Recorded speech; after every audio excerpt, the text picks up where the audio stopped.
Sorry, we're okay. Yeah. We got to start here in 2 Yeah, minutes. I know. Yeah. Thanks for coming by. No, yeah, I'm here. I'm here to learn. I'm glad to be here. Look at Mike, right on time. Hi there. Seen you in a while. Thanks for making it. Glad to get you to do some simulcast. Hey guys, come on in. We're going to start in about 3 minutes. So we want to encourage folks to come in if you haven't signed up yet. Come on, Mike. We promised everybody a tablecloth and we're about 3 minutes out. There's a sign-up sheet there. Agendas are on the table, and welcome. Hi, Mike. You made it.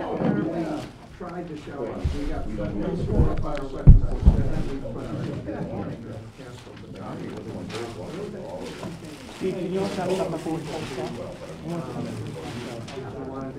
I know you, buddy. Good to see you. You're in the ERA section. You're on the agenda there. Welcome, Tom. Good to see you. Thank you. Good to see you. Good to see you, man. How you doing? You can see what a professional outfit we are. Thank you very much. Pull that top down there. Michael Darner and Jenny will be joining us in a minute. Keep pulling it down if you can. Want to keep pulling down there? Thank you.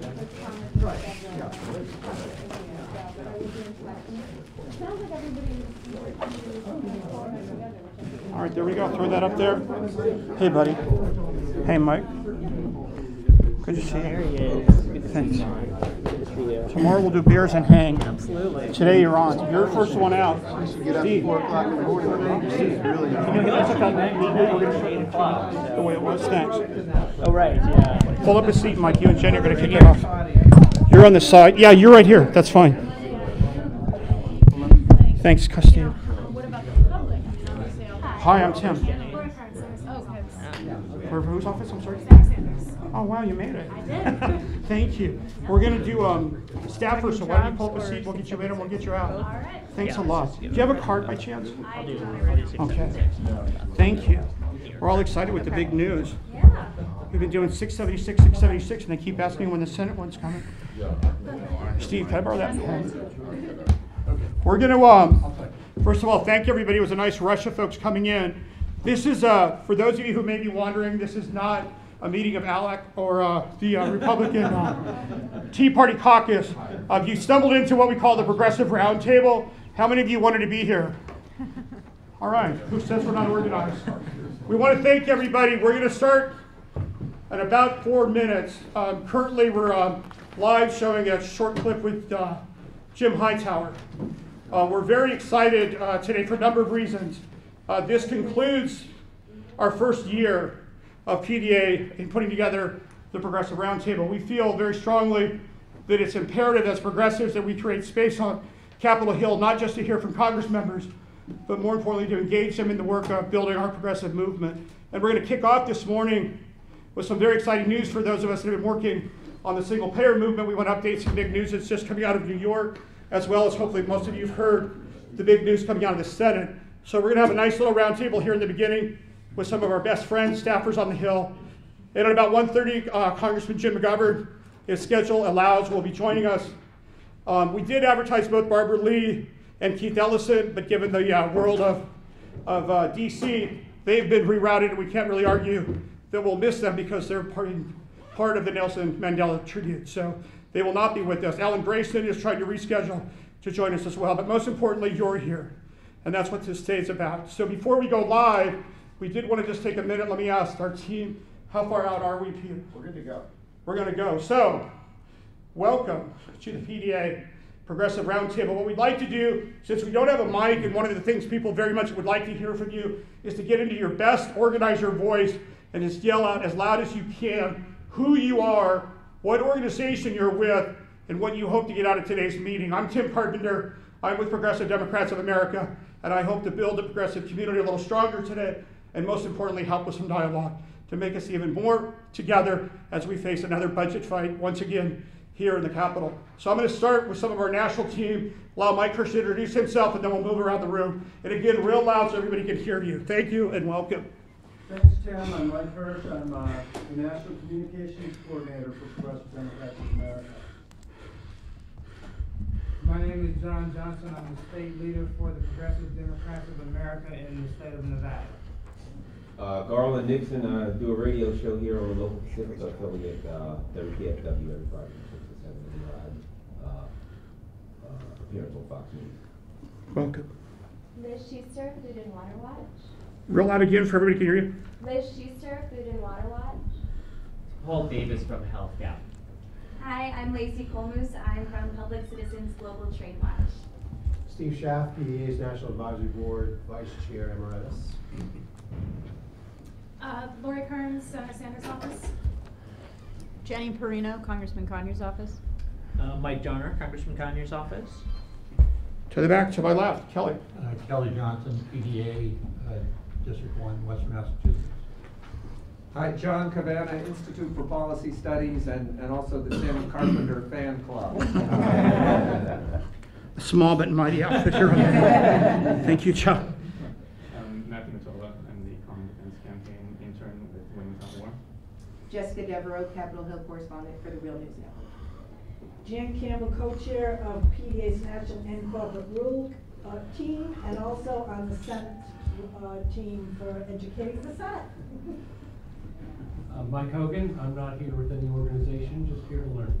How'd you find out about today's meeting, Mike? I'm part of the Nevada delegation. My father's an assemblyman there in Nevada, and I'm with John. So you get the award for coming the furthest for the meeting today.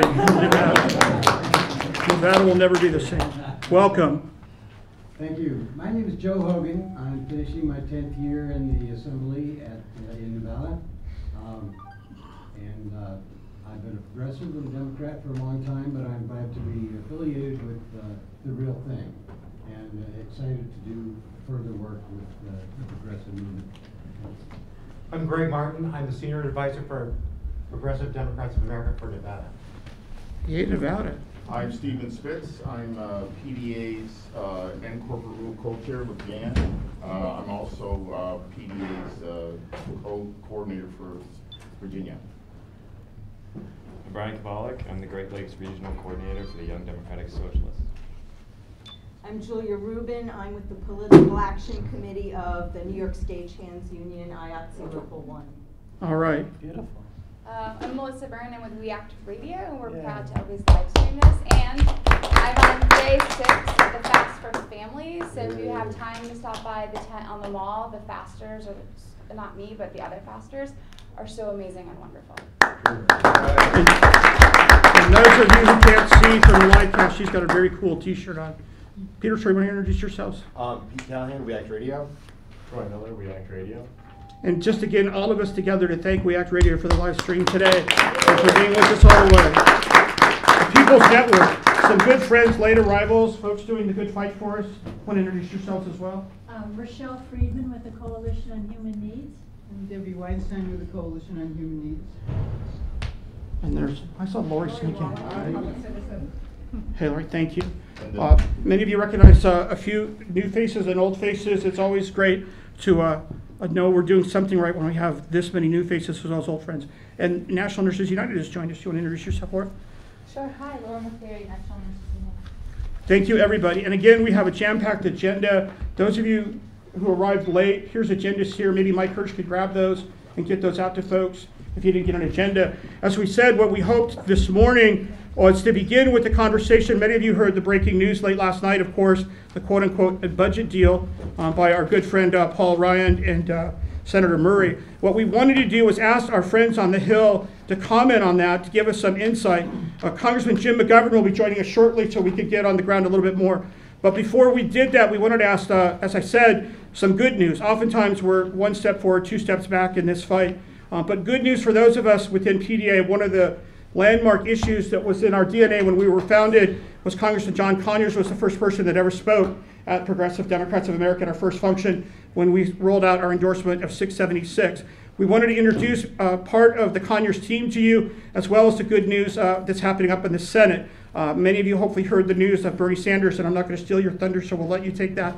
But we wanted to begin first to introduce, both you heard already informally, Mark Darner and Jenny, who've been with PDA at the Roundtable quite regulars. Mike was just in New York, so we're going to ask him to kick it off a little bit to share with you some very historic news on the single payer movement, and then roll out his observations, and Jenny, on where we are in the budget fight, and then hearing the good news coming from the Senate side. And we're going to open it up then and talk a little bit about what we can do in the next 24, 48 hours, because time's ticking. Then, as we said, we hope that Congressman McGovern will join us. And then we're going to hear from our good friends who've been doing a lot of work with PDA. We've been doing a number of the roundtables committed to the Trans-Pacific Partnership. Lori helped kick us off in January to put it on our radar, and that's been a very important issue. And we're pleasantly surprised to see you pulled out the A-team to join us again today. So we want to get you guys up here as well. So without further ado, Mike Darner, if you want to kick it off, share with folks a little bit about New York and where we're heading on the budget fight. Mike, welcome. Fantastic. Thank you, Tim, and thank you so much for inviting us.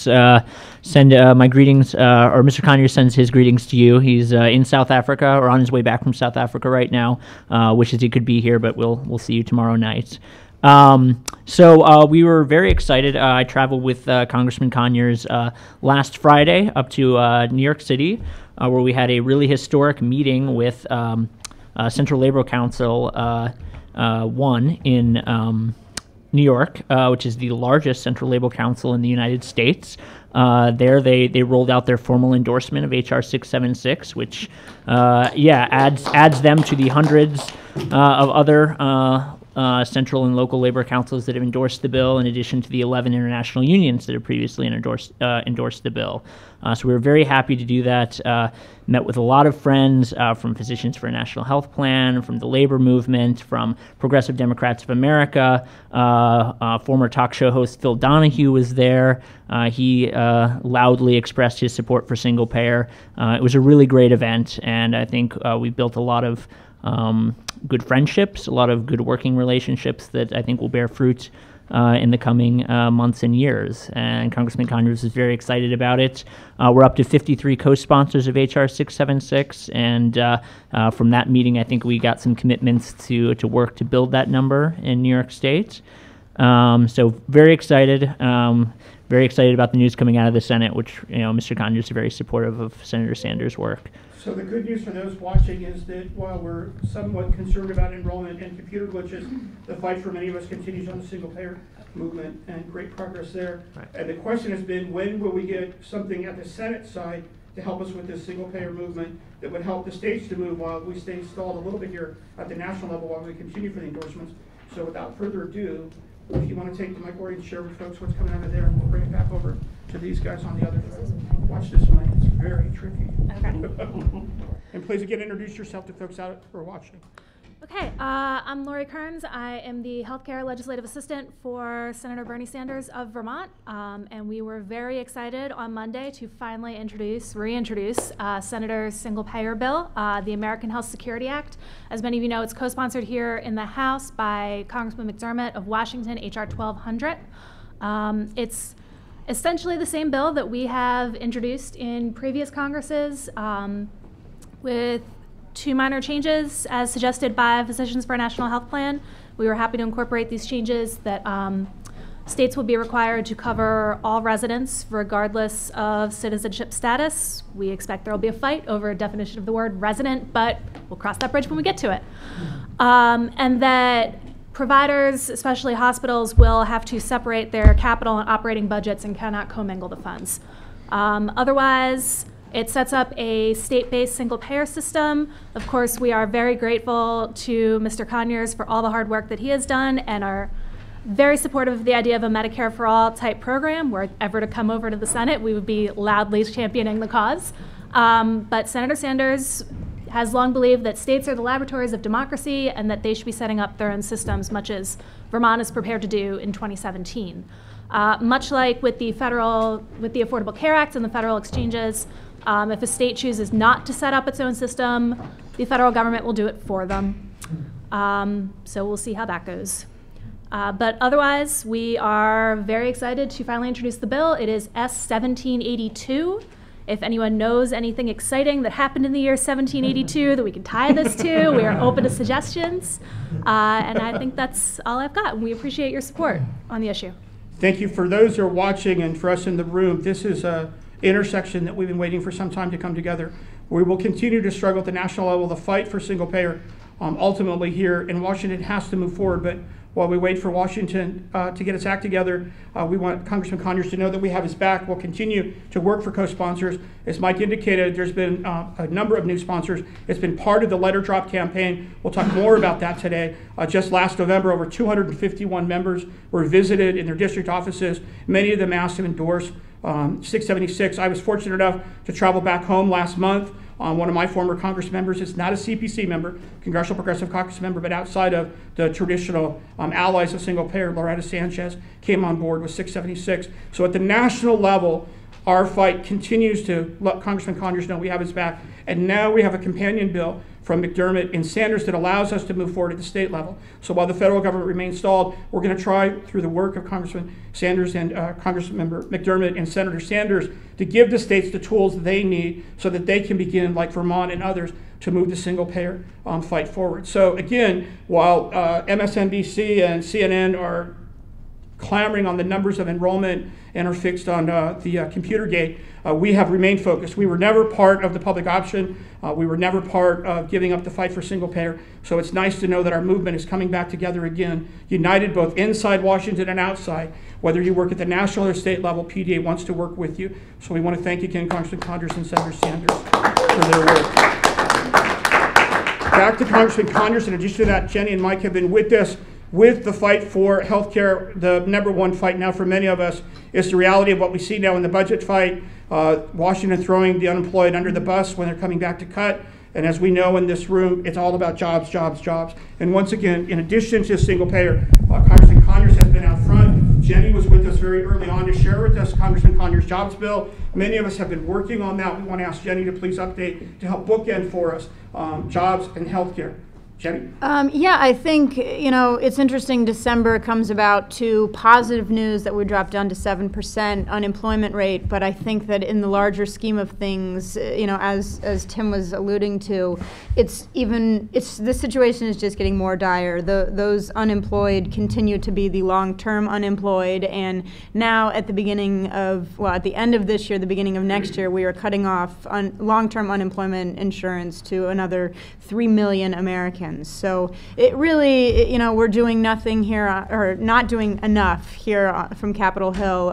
Congressman has his bill, H.R. 1000, which we are now up to 55 co-sponsors with the addition of Karen Bass. So we are very excited to see it moving along in the co-sponsor world. Yesterday, we had actually planned a unemployment as a human right panel, which unfortunately, because of the snow day here in D.C., will have to be rescheduled into January. But there seemed to be great excitement surrounding that event. So, it's hopeful that people are aware.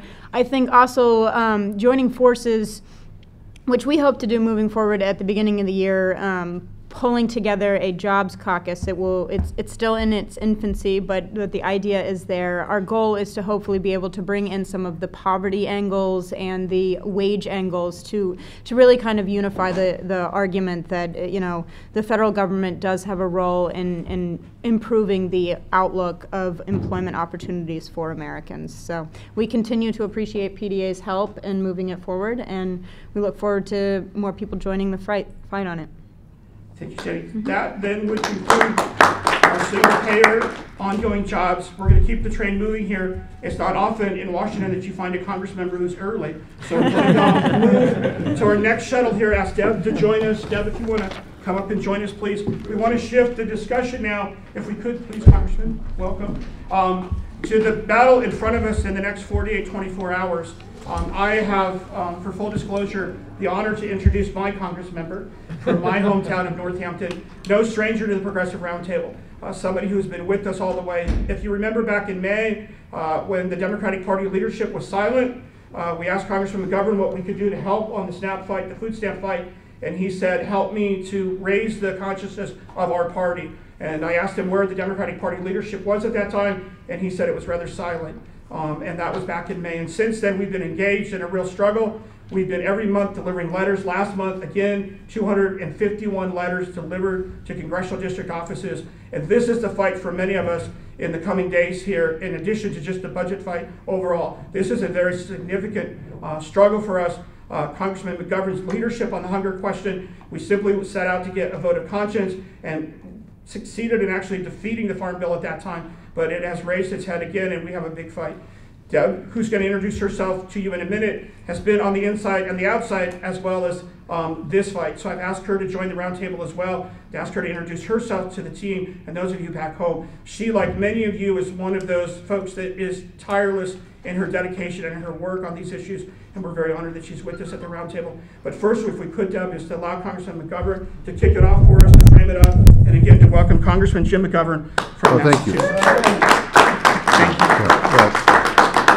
Well, first of all, let me thank my friend and constituent, Tim Carpenter, and for his advocacy and for his for the incredible support that he has helped provide so many causes that are near and dear to my heart. And let me also thank PDA for all that you do. I mean, you know, we're talking today about SNAP and food security and hunger, but you know, on the war, you know, keeping us out of Syria. You know, trying to get this war in Afghanistan to come to an end. I mean, I really believe that things will not change unless like-minded people come together and demand change. And so I am grateful to PDA and to everybody who is a member of this organization. But look, you know, there are 50 million people in this country who are hungry. 17 million are kids. You know, close to 1 million people, 1 million veterans rely on SNAP. We have a hunger problem in this country, and it's not getting any better. And SNAP, the Supplemental Nutrition Assistance Program, otherwise known as food stamps, is like one tool in the anti-hunger toolbox to combat hunger. In and of itself, it will not end hunger, but it is an important tool that we have. And the fact is that on November 1st of this year, because the Recovery Act funds kind of ran out and Congress did not extend that, every single person on SNAP received a cut. Every single person. The average cut for a family of 3 was about $30 a month. Doesn't sound like a lot. It's a lot when you are on this program. That's a lot of meals, and that's a lot of missed meals. And as you know, the SNAP benefit is not a very generous benefit to begin with. So people on SNAP usually end up going to food banks and food pantries on top of receiving that benefit. But so you get this $30 cut. Now, we have the Farm Bill. The House passed a $40 billion cut. The Senate passed a $4.5 billion cut. I'm on the conference committee. And, you know, and I was thinking that the worst case scenario would be that would end up with the $4.5 billion cut. And I was trying to figure out whether or not there was the best case scenario, not the worst case, the best case, because you're in a conference, you're dealing with 2 bills that, you know, usually don't go outside the scope, but the best would be $4.5 billion. I was trying to figure out whether there was a way that we get states to pick up the slack so that nobody would be worse off for our inability to do the right thing. But now we're talking about maybe an $8 billion cut. So it's double. And that, to me, is something that is going to be very difficult for us to be able to mitigate. It's expected about close to 900,000 families would be impacted by this cut, like 1.8 million people, I think, you know, when you add all those in the families. So as I began, the cut that already went into effect on November 1st for the average family of 3 is a $30 decrease in their benefit. If this $10 billion cut were to go into effect, for those families impacted, the average family of 3 would lose an additional $90. So 90 plus 30 is $120 less a month. I mean, that's just crazy.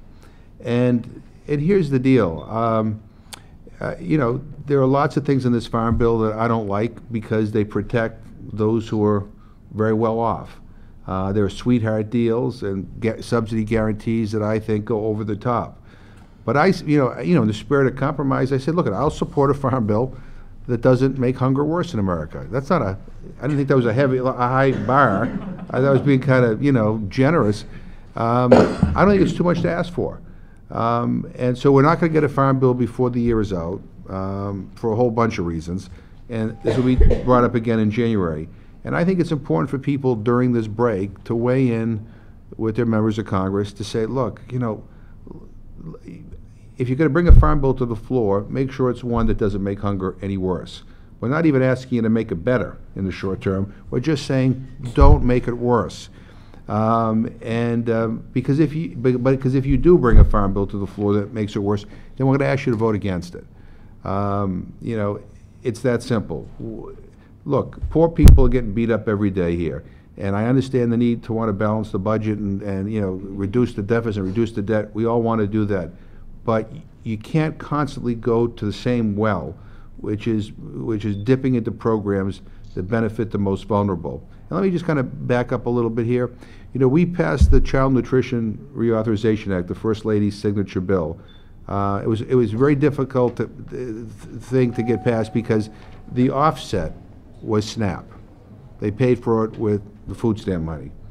And so what we did is we engaged in a dialogue with the First Lady's office and the President saying, if we vote for this, you got to promise to get this money back for us.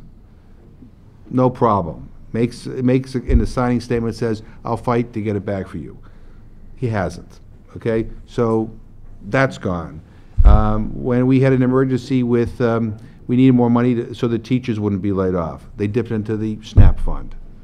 And they paid for teachers with that, with a promise, we'll get the money back to you. The money never came back. So SNAP has been used as an ATM machine for all these other priorities.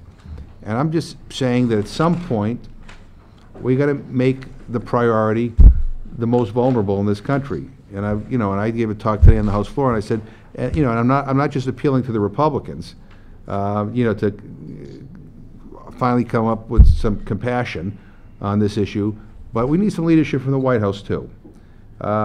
This is a fight worth having, and this is a fight that the President should be involved in. Because this is fundamentally what government's about.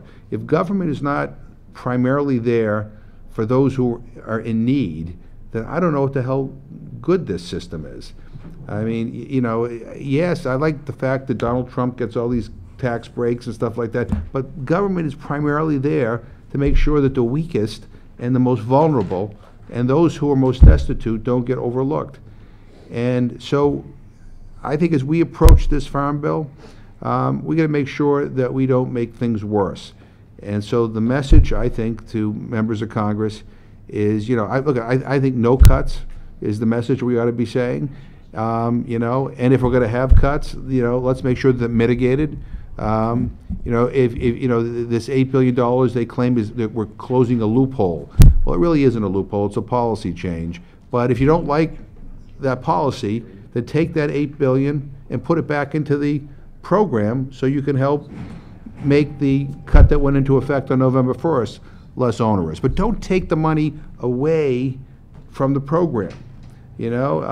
And I think, so we've got to be tough and consistent, but we got to raise our voices that, you know, especially during this holiday season, and I said this today on the floor, I said, you know, Speaker Boehner has decided to have us all leave town on Friday. We don't have an immigration bill, we don't have a jobs bill, we don't have 1,000 things, but we're all going to go home for the holidays. We're all going to celebrate, and I said, and the one thing we're all going to have in common is every one of us is going to be able to celebrate with a good meal. There's not one single member of Congress that will not have enough money to put food on their table. Our worry will be overeating, you know, not worry about whether we have enough food, but there are tens of millions in this country who will wonder whether they're going to be able to have a holiday dinner. And, you know, and I just got to believe in the richest country in the history of the world, nobody should be hungry. You know, food should be a right. And you know, and when you think about it, a lot of the problems that we're trying to deal with in healthcare, you could tie it back to food. The lack of food, the lack of access to nutritional food. You know, kids who go to school hungry don't learn. They fall behind. Senior citizens who are told to take their medication with a meal but can't afford their pills and their food and their heat, take it on an empty stomach, they're in the emergency room. I mean, you know, workers who go without, you know, don't produce much. I'm just going to say one final thing, because here's what I'm hearing from a lot of my Republican friends is, we got to end this culture of dependency. We got to end this culture of dependency. Look, so everybody knows, the majority of people The majority of people on SNAP are kids, are senior citizens, and the disabled. Of that population that can work, the majority of them work. And some of them work full-time. And they earn so little with a full-time job that they still are in poverty, they still are eligible for SNAP. I mean, I'd like it to get to the point, I know this is something that Tim and PDA's talked about, where we have livable wages in this country, where if you work, you don't live in poverty, but we're not there yet. And so you got people who are working full-time. Do you think people working full-time really want to be in a job that pays so little that they qualify for food stamps? No. They'd like to be independent. They'd like to be able to afford what they want, what they need for their family. So this cut is not about reform. It's not about ending a culture of dependency. It's just a cut for the sake of a cut. And these guys have made a political decision that the political consequences for cutting a program like SNAP are less severe than the political consequences by cutting a farm subsidy, or by saying that we're not going to pay people who, subsidies who just own land, who live in New York City, who have a lot of land in agricultural areas, and all of a sudden they're eligible for these big subsidies. So that's the political calculation that some people are making. I think we need to push back during the holiday season and say, look, this program is too important, and you did it before. Hope I know you'll do it again, and and you guys have this kind, and I've talked to some people who have been lobbied by you, and I think this is a compliment that you have this annoying way of being effective, and that's good. That's a good thing, So, anyway, that's the update on SNAP. Thank you for that. I wanted to call on Alex to see if Alex can come up. Alex, for people, was a part of the introductions, is with Social Security Works. We're going to bring it back to you to talk on the activist piece, but could you spend just a couple minutes to frame up the budget where we are today over the course of the next 48 hours? And Alex, if you want to just join us, talk a little bit what we're seeing, if we're not misled, and I wouldn't accuse anybody in Washington of doing that, but it seems, Congressman McGovern, we're $80.4 billion still in Afghanistan in the budget, increase in the Pentagon budget.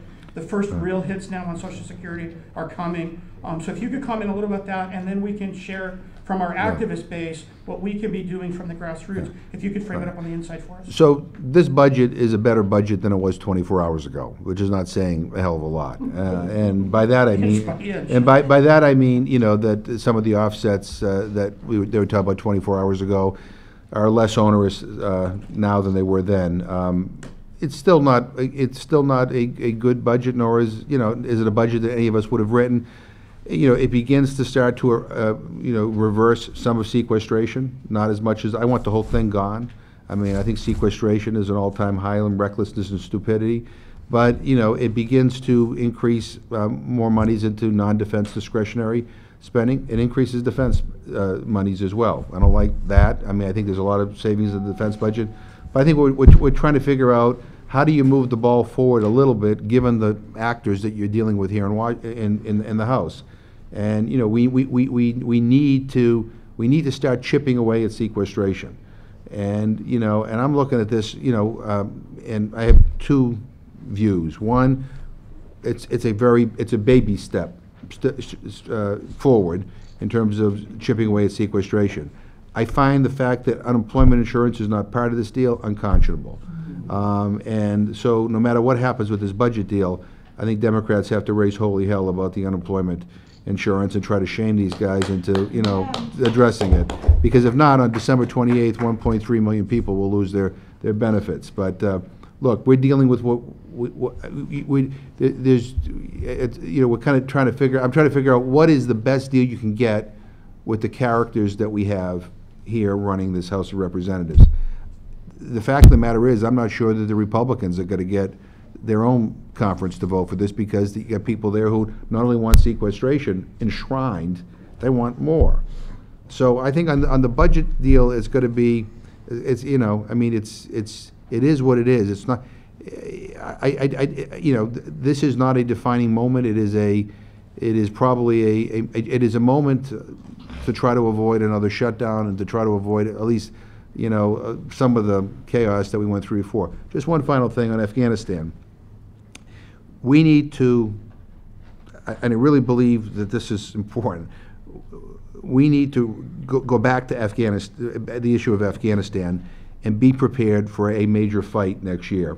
The President, let me preface this, I love the President, I love the Secretary of State, you love him, he's one of from our state, but on this whole issue of this status of forces agreement, I was kind of rooting for them to fail, in the sense that I don't want to keep our troops there till 2024.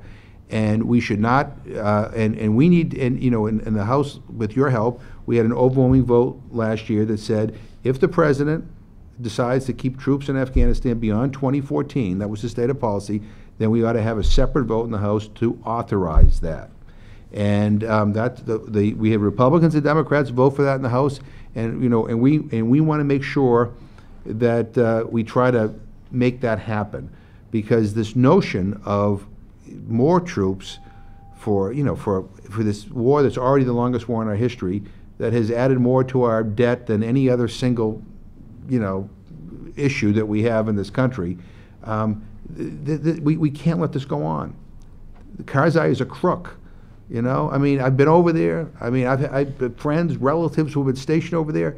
This is the most corrupt government in the world. Yes, let's support NGOs that are helping protect women and helping promote education, but let's not give any more money to this corrupt government. Enough. And let's understand that Afghanistan's future does not depend on our military. It depends on the willingness of the Afghan people to demand that their government be accountable. And so we can have troops there from now until the next ice age. And what the best you're going to get is what you see: more Americans dying, more of our money going into this rat hole. For what? For more debt, so that we don't have any money to spend on reconstructing our infrastructure here in this country. So we can't. So it's an excuse to not extend unemployment insurance. We've had this discussion before, and I really believe, and this is where PDA, as we move forward, needs to be, I know will continue to be a voice, but we need to have a redefinition of the term national security. I tell you, the people that I represent, most of them are not worried that Osama bin Laden's brother is going to knock down their front door tomorrow, but they lose sleep at night because they wonder whether they'll have a job, or whether their kids will have a job, or they can afford to send their kids to college, or can they afford their health care bills, or they worry about their pensions, they worry about retirement security. That's national security. That's protecting our people. And so we need to have this. We need to now pivot into not only a very, very strong campaign to end this war, bring our troops home, end this war in Afghanistan. We also need to kind of expand this discussion, to the military budget. When people were talking about cutting the Pentagon budget on sequestration, the trouble with sequestration is it cuts necessary things as well as unnecessary things. We want to cut unnecessary things. We want to eliminate all the weapon systems that the Joint Chiefs don't want. We want to reduce our nuclear stockpile. We want to bring some of our troops home from Europe that have been there since World War II. We want to close some military bases around the world that, quite frankly, don't enhance our security but make everybody hate us. So, there are places we can save countless billions of dollars, and, but we need to have that discussion. But be prepared next year for a big fight on the war in Afghanistan, because, I think there's the administration and some of their allies on this war in Congress are going to be content to kind of having this little agreement go forward, keeping troops there, and not having us vote on it.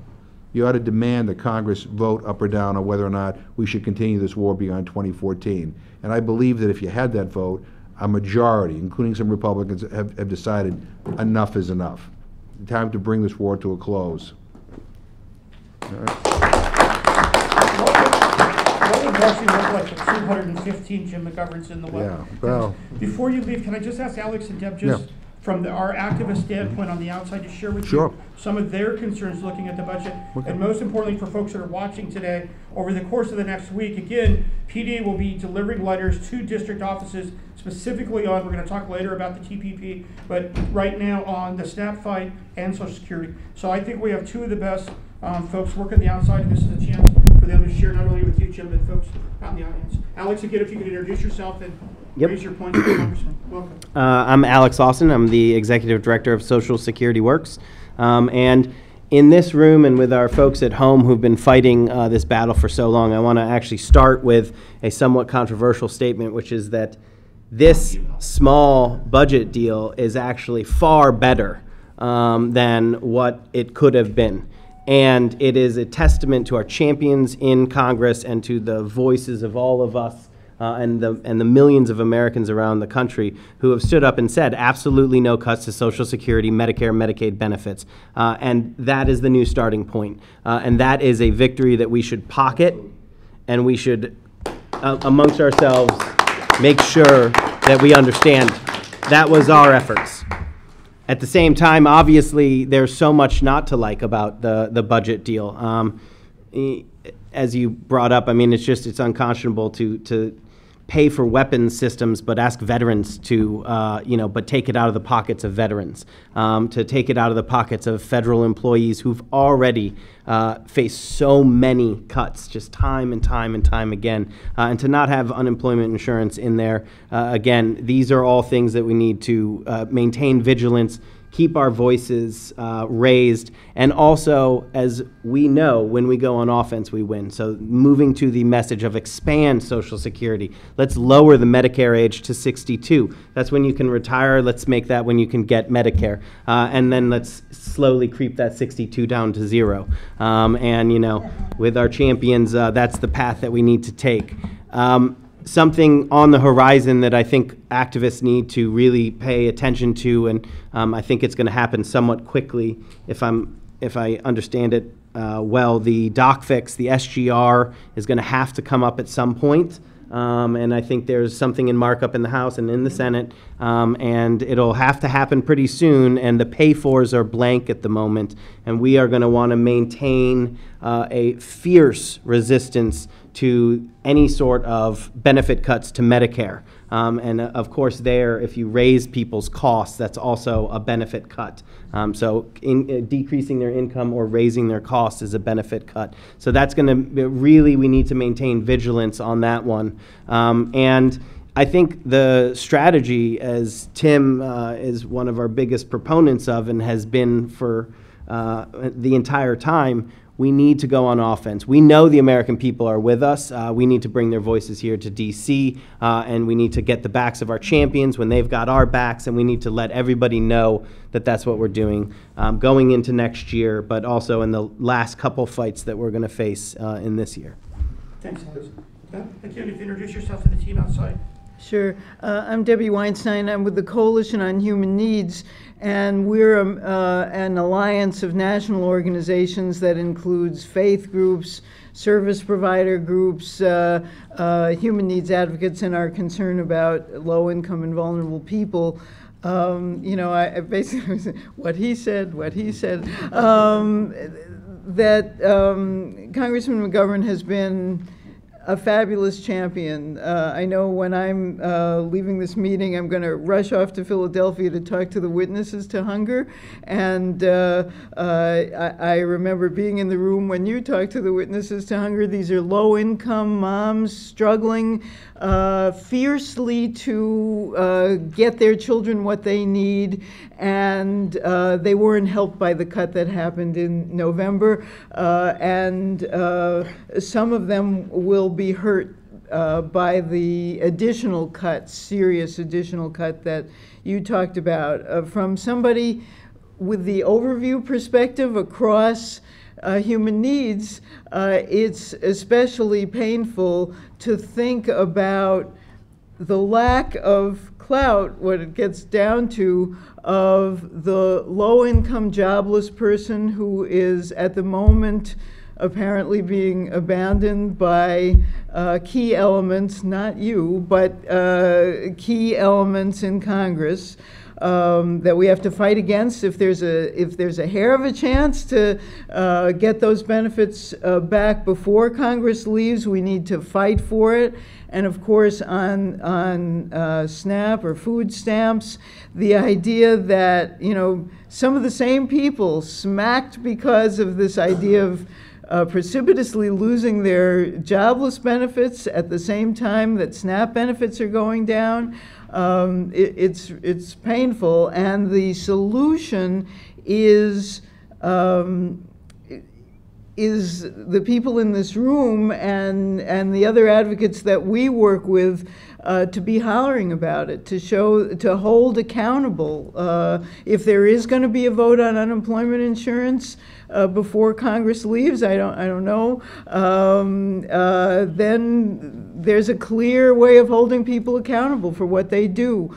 I know where you stand, and thank goodness for it, but we have to be out there in as many districts as possible, as many states as possible, and people in the human needs community will be doing that and are grateful for the help of everybody here. You know, I agree with your point that there is much in this deal that staves off what could have been far more disastrous. We want fewer kids to lose Head Start, fewer older people to lose meals. There's no question that there are things pulling you and all of us in different directions. But there has been not one dime of corporate loophole closings, and there's military expenditures we don't need to be making. So we got some priorities to fight for. No, and I just, you know, I think that this brings us back to to an important point, and that is elections do matter. And if Nancy Pelosi were the Speaker of the House right now, you know, we would be guaranteed a vote on unemployment insurance. I mean, that's one of the perks of being Speaker of the House, is you get to pick and choose what gets scheduled. I mean, the notion that we could adjourn and not even have a vote on that is just, to me, stunning. You know, and again, I mean, I think Democratic control of the House doesn't solve all our problems, because we have some problems with some Democrats too, to be honest with you. But I'd much rather fight those Democrats on some of these priorities than fight these Republicans. And so, we have elections coming up, and you know, clearly we need to be able to make sure people understand what the issues are, so that these elections are not decided over these kind of, you know, hot button issues of abortion or, you know, gay rights, or all the stuff that the Republicans like to throw to try to drive wedges. And people understand that this is about our economy and about opportunity and about whether we're going to, you know, whether we have a better future. And so, I mean, I agree. I want to, the fact that we are chipping away at sequestration is, in fact, a tribute to everybody in this room. I want to thank PDA for that. I mean, that's the needle is going in the right direction. But you know, if the elections don't turn out the way we want next time around, it could go in the wrong direction. And but you know, and let me just say finally, because I think we have a vote going on right now. It is important not just to talk to your adversaries, you know, who are on the other side. It is also important to talk to our friends, so that they feel that they're not alone on these battles, and that in fact, you know, that they feel maybe inspired by your example and by your lobbying to actually take some leadership, not just a vote, but maybe get on the floor and fight for this stuff, or go out and try to persuade somebody. So, you know, advocacy is incredibly important. So I just want to say thank you, and you know, I love PDA. I'll talk to you Saturday. See you Saturday. You bet. Jim's going to be with us Saturday. The PDA national team's coming to Western Mass, and we're going to have a weekend of meetings, but we're also going to have a social hour. Jim's going to shoot himself and come down and be with us out of Washington, be with us. And we thank you, Jim, for everything. Thank you, Jim. We're going to move now if we could, and also thank Deb and Alex for joining us on this panel. We're going to shift now. We're going to continue to talk about playing defense a little bit more. We will go to offense. We're going to move from austerity to prosperity in a moment, but we have another big fight that's looming. As we said, want to be careful there, Ron. You're blocking the camera. Sorry. We do want to remind folks a couple of housekeeping measures, and then we're going to shift over to the Trans-Pacific Partnership. Many of us got active on this issue a long time ago with the rumble and the battle in Seattle on the trade policies, and PDA has been from our birth there on the front lines through the leadership of Lori, who was with us, if you remember, at Progressive Central in January, and since that time, the public citizen team has been with us on numerous phone calls. This has been a top issue for PDA. As we said when we began today, we're going to be hopefully in over 250 district offices on this issue again. So we're really excited that both Lacey and Lori are with us. We're going to ask them to come up and join the table if we could. And while they're doing that, a couple of housekeeping measures. On a personal matter, I wasn't able to come last month, and my good friend Steve Schaff pitched it for us, and I want to thank Steve for doing that last month, for his help in that. Steve will also be traveling to Western Mass this weekend to be with us. I wanted to thank him. Mike Hirsch, who's been part of the national team and has been helping us under the wire. I hope everybody noticed we spent some big bucks in PDA this month. We listened to the comments from folks. We got our tablecloth and it's official. So I want to thank folks on that. Tomorrow, if you're not aware of it, we're going to be at Busboys and Poets from 5 to 7. We're going to live stream again. We hope everybody in the room will be with us. But as much as we've been fighting, we do think there's a need for celebration. And from 5 to 7 tomorrow, we'll be at Busboys and Poets. We're not allowed to campaign here, but Andy Shalal, who many of you know, is very engaged right now. And tomorrow, if you tune in at 5 to 7 again on the live feed, Andy will be housing and hosting us at Busboys and Poets at 5th and V, or 5th and K, for a celebration. And we're very excited that in addition to Congresswoman Barbara Lee, who couldn't be with us, and Congressmember Keith Ellison, who couldn't be with us, Keith will be with us tomorrow night. And one of the things we want to celebrate is the fact that tomorrow night, Congressman Keith Ellison will be joining the PDA National Advisory Team. So we're very excited about that. And we hope that people will tune in, because it's rare that both the co-chairs, Raul Grijalva, who's been on the PDA Advisory Board now for some time, will be joined by Keith Ellison. So again, we measure ourselves in increments, and that's a big one. So again, if you have nothing to do, join us here in the greater DC area. If you're watching on live stream, please get back online through React Radio and join us on that. And today, I want to thank Mike Fox, who's out there, I know, on the phones and working them right now to bring more people in to this call, and to thank Mike Fox for doing all of that. The strength of PDA, as we said in the beginning, is our ability to be part of a larger social movement. You saw the domestic fight. We had two of the best spokespersons already with us. And as I said, without further ado, the leadership that Ori has provided us on this fight on the TPP, we'd like to just step back and allow the two of you to kind of share with us where we are, where we're going. And as I said, we as PDA have specific members that will be visiting with the message that they've helped craft us with. And maybe you could share a little bit about some of the letters that we've been doing, just to let folks know the progress we're making. And we'll turn it over. And again, if you guys could, in whatever order, reintroduce yourselves to the folks out there, and welcome. Thank you. Okay. I'm Lori Wallach. I'm the Director of Public Citizens Global Trade Watch, and I'm going to just start out with what I would describe with respect to TPP as the good, the bad, and the ugly. The good news is there was just an attempt with a arm-twisting, nasty, ministerial-level summit in Singapore to finish the TPP. This was the meeting to sign the TPP by the Obama administration's do-or-die 2013 deadline, which was the do-or-die deadline after the 2012 do-or-die deadline was passed, and then there was the 2011 do-or-die deadline. So that's all to say, with our partners around the world, we should be really excited, because enormous doses of sunshine and activism and a lot of butt-kicking public education work, including done by PDA, has helped raise awareness about the TPP and the enormous threats that it poses to basically every progressive value and every human need, from decent livelihoods to safe food, to access to affordable medicine and health care, to the ability to combat the climate crisis, to being able to build our communities from buy local programs, which both have jobs and community and climate implications to even internet freedom. The TPP has become like the corporate Christmas tree. Every kind of corporate interest sees this as a vehicle. It's called a trade agreement, as we know, but it's not really about trade. 29 chapters, only 5 of them are about trade. All the other chapters are just like a Trojan horse delivery mechanism of corporate proposals that got tanked, not just here in our Congress, but in state legislatures and in Congresses and parliaments of the other 11 countries that are involved.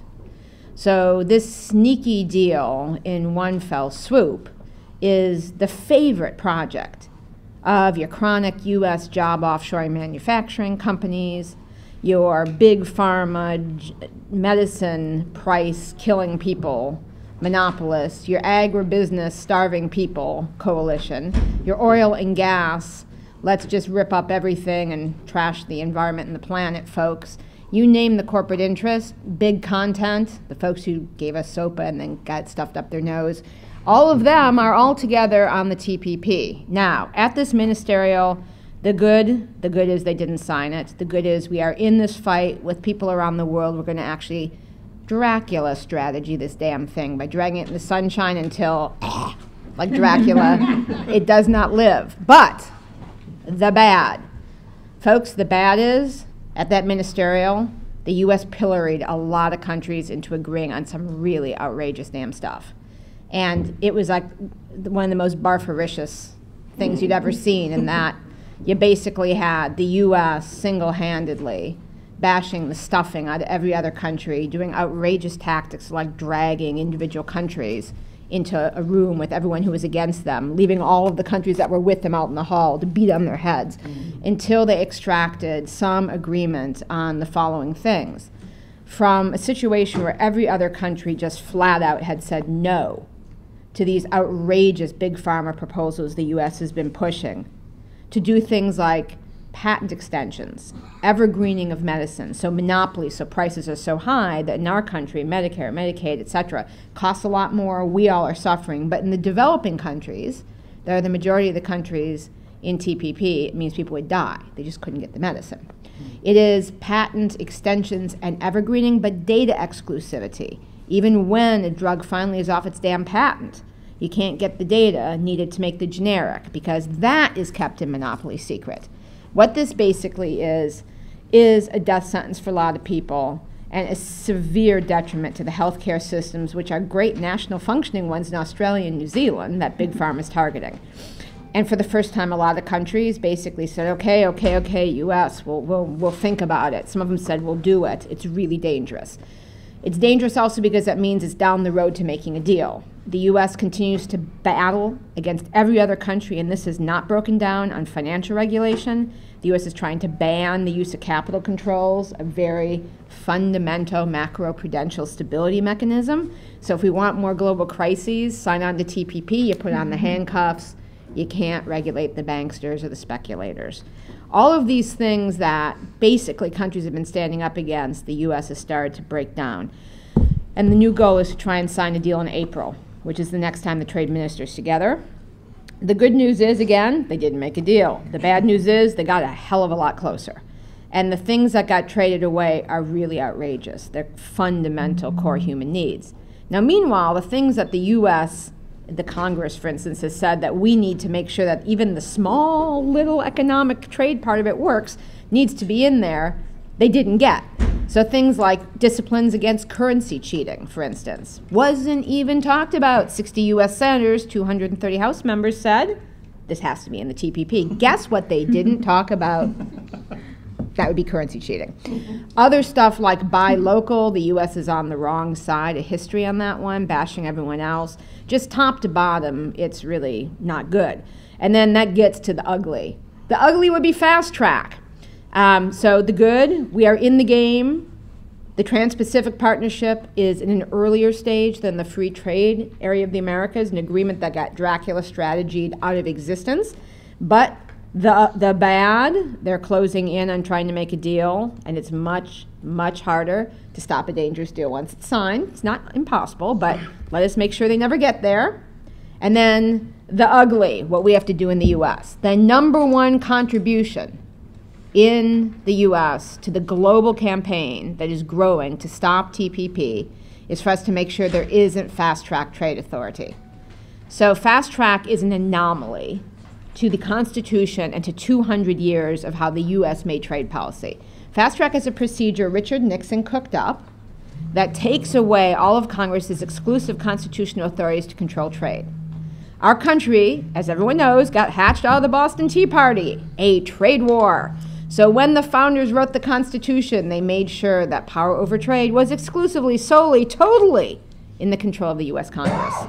The king, the executive branch, was the one who could talk to other countries, but the Congress set the contents. Fast track is about basically taking that part, Article 1A of the U.S. Constitution, shredding it up, confettiing it in the air, dancing on the pieces, and then letting the president dictate trade policy. And in this instance, given we know what it is that President Obama and the revolving door crew of corporate negotiators at USTR right now are up to, that is no way to go. So, Lacey is going to explain what we can do to make sure there is no fast track. I would just preface it by saying, here's what fast track would do. It would let the president sign the TPP before Congress votes. It would then let the president or the executive branch write legislation, really write it, not like the farce of the budget where they wheelbarrow up the huge budget proposal and then it goes right directly to recycling. They actually get to write this and it goes into the hopper onto the floor. No committee amendments or markups. So they stick in there what other garbage they want because it's never going to be amended. Some of it has nothing to do with trade. I mean, the whole Pension Benefit Guarantee Corporation got rewritten in the WTO's implementing bill. Then it goes right to the floor and like a legislative luge run. Within 90 days, the House and the Senate have to vote yes or no, no amendments, limited debate, including in the Senate. So with all the obstruction generally around, this is a corporate luge run of a way to get a bad trade agreement through Congress. And the good news, which Lacey's going to follow up on, is thanks to really good work done by PDA and many other organizations, wonderful work done by the brothers and sisters and the carpenters, the Teamsters, the machinists, the communication workers, and other unions, the Sierra Club members, National Farmers Union members, a wonderful national progressive coalition. We actually have 151 Democrats on one letter saying, take Nixon's old fast track to the Smithsonian and junk it as inappropriate technology. Then there's another letter, set of letters that's got 27 Republicans saying, this is against the Constitution. Whatever you think about free trade, I myself am not going to diss the founders. I am not going to delegate this authority. It's exactly right, and that is good. Then there's a letter of another 9 Democrats saying, the old fast track, not going to make it this time. You add everyone up, you got about 190 folks who've said, not so fast. So our work is to make sure those guys vote no on any fast track, and that we get the rest of the votes we need. I would just end by saying, in 1998, actually, President Clinton tried to get fast track. It's kind of an interesting situation, second-term Democratic president facing a Republican Congress that has a tendency to rebel against its leadership. Anyone heard of that circumstance? And President Clinton came in and said, I am the guy. Look at how great NAFTA was. We're going to expand it. Let's get fast track. Woohoo! And you know what's really funny? 171 Democrats joined 71 Republicans, and they said, ixnay. They voted it down. So, in fact, fast track has only ever been in effect in 5 years since the last 18 years. Since NAFTA and WTO went into effect, only 5 years has the president been able to extract fast track. And we all can make sure it's not years 6 through 8. Lacey. Right. So, hello, my name is Lacey Colmoose. I'm the Senior Field Organizer for Global Trade Watch at Public Citizen, and we can beat fast track, and this is the way we can do it. Number one, the letter drops that are planned by PDA, that's really great. It's a great way to keep fast track and the TPP in the conversation and to remind those members that, you know, they signed on to a letter, that we want to make sure that they still commit to vote no on fast track, and those who didn't sign on to the letter, that they need to make that commitment now. And that's what we need to be telling our members of Congress, that they need to make a commitment to vote no on fast track, and they need to make that commitment now. It's a great time during the recess to do that, to meet with your members of Congress. And one of the best ways to do this is through, beyond the letter drop, is through a thank and spank. So to really let those members of Congress that signed on to the Rosa DeLauro letter, with the DeLauro and Miller letter, that we really appreciate what they've done, that they've really taken a stance on a really good thing to vote no on fast track. On the other hand, we want to let those who have not signed on to the letter say that this is not okay, that they need to make that commitment right now. So what you can do is go on to exposethetpp.org, and right on the front page, you'll find a list of the representatives who did sign on to the letter, and also some scripts telling you exactly what you can say when you call or write an email to your member, either thanking them or spanking them, if you will. During the recess, we'd also, in addition to the thank and spanks, schedule meetings with your representatives, drop into their offices, write letters to the editor, make calls, send emails. All the information you need to do this is on exposethetpp.org on the front page and also on the Take Action page. So your members of Congress really need to hear from you, either to be thanked or to be spanked. And this is the way we're going to defeat fast track. And I will just follow up to say, this is a fight that's going to happen in the House. This is a fight where the hand-to-hand getting members committed to vote no is the House. There's great stuff to do in the Senate. You got your House member committed to vote no, start calling your senator. We've got the script for that too. But the number one thing is to get a majority, 218 no votes in the House. It's totally doable. This is something on which there's transpartisan, peculiar, for different reasons, agreement. The Democrats and the Republicans have their own reasons not to want to do fast track. We can actually win on this vote in the House floor, as was done in '98. And just so everyone knows the status, there's been enough hoo-ha against fast track that the folks who want to pass it have been a little bit nervous about dropping in a bill, because you don't want, bill out there is like a dead fish. After a while, it starts to smell if it's not moving at all. So they do not want an old smelly fast track bill sitting there. And as a result, we just heard today that, in fact, they probably won't drop the fast track bill this year. Well, that's the cat's pajamas. Because last time fast track got enacted, 2002, President Bush spent 2 years, a lot of political capital, and he passed it by one vote in the middle of the night in August. So if they're only starting next year and we do our work, including over this month-long period, Congress goes home until January tomorrow, House does, Senate's here for one more week, and then they go home. Folks really need to stop by the office hours. Lot of House members have holiday office hours where the members is there and it's meet and greet time. You can call up and ask. You can look on their website. You just come by. It can be totally pleasant. Give them a hug if they said they were against fast track. Tell them you're relying on them. Eyeball them, that you're relying on them to vote no. If they didn't get in the letter, have a slightly more Grinchly-like conversation. Either way, this is the time, because what we know is the bill's going in the first week of January, and then it's going to be hand-to-hand combat. So the one thing we want to do for people who are watching, because most people in this room know, we already began PDA this month in December delivering the letters that we're talking about. So those of you who are watching, if you go to the PDA website now, pdamerica.org, on the right-hand side says Educate Congress. We're not lobbyists. We don't have offices on K Street. As Laura said, we're going to go visit them and teach them about the TPP. So the letter you can download on the website. Connor, who's part of our national team, and Mike Fox will help you to deliver the letter. So it'll make it even easier for you. So the ask is there for you. Just as Congressman McGovern asked us to go to our members in regards to the SNAP, we want to no cuts and we want to bring back the program where it was. Both of those issues now are in this letter, as well as the defense authorization. So those are the three big issues. Isn't it timely that Congressman McGovern would mention that? So all three of those issues are on this letter. You can download it. Our goal is to be in 250 congressional offices. So we want to thank the letter droppers we know that are watching now. Many of them have already begun that effort. This is something that is working. So for those of you out there, and as Lori said, this is a fight we can't win. This is door-to-door, hand-to-hand, district-to-district. And the one thing that we have going for us, certainly within PDA and the larger progressive movement right now, is momentum, as Lori said. So before we let you guys get away, because we're always moving so quickly, is folks, you don't get an opportunity to get this kind of talent sitting for at least 20 minutes. So can you guys just questions on the urgency, any questions or what you've heard today to either, just if you can, just identify yourself and fire away some questions here. Just a quick one. It's John Cabana from IPS. That was a wonderful report from Singapore and on the TPP.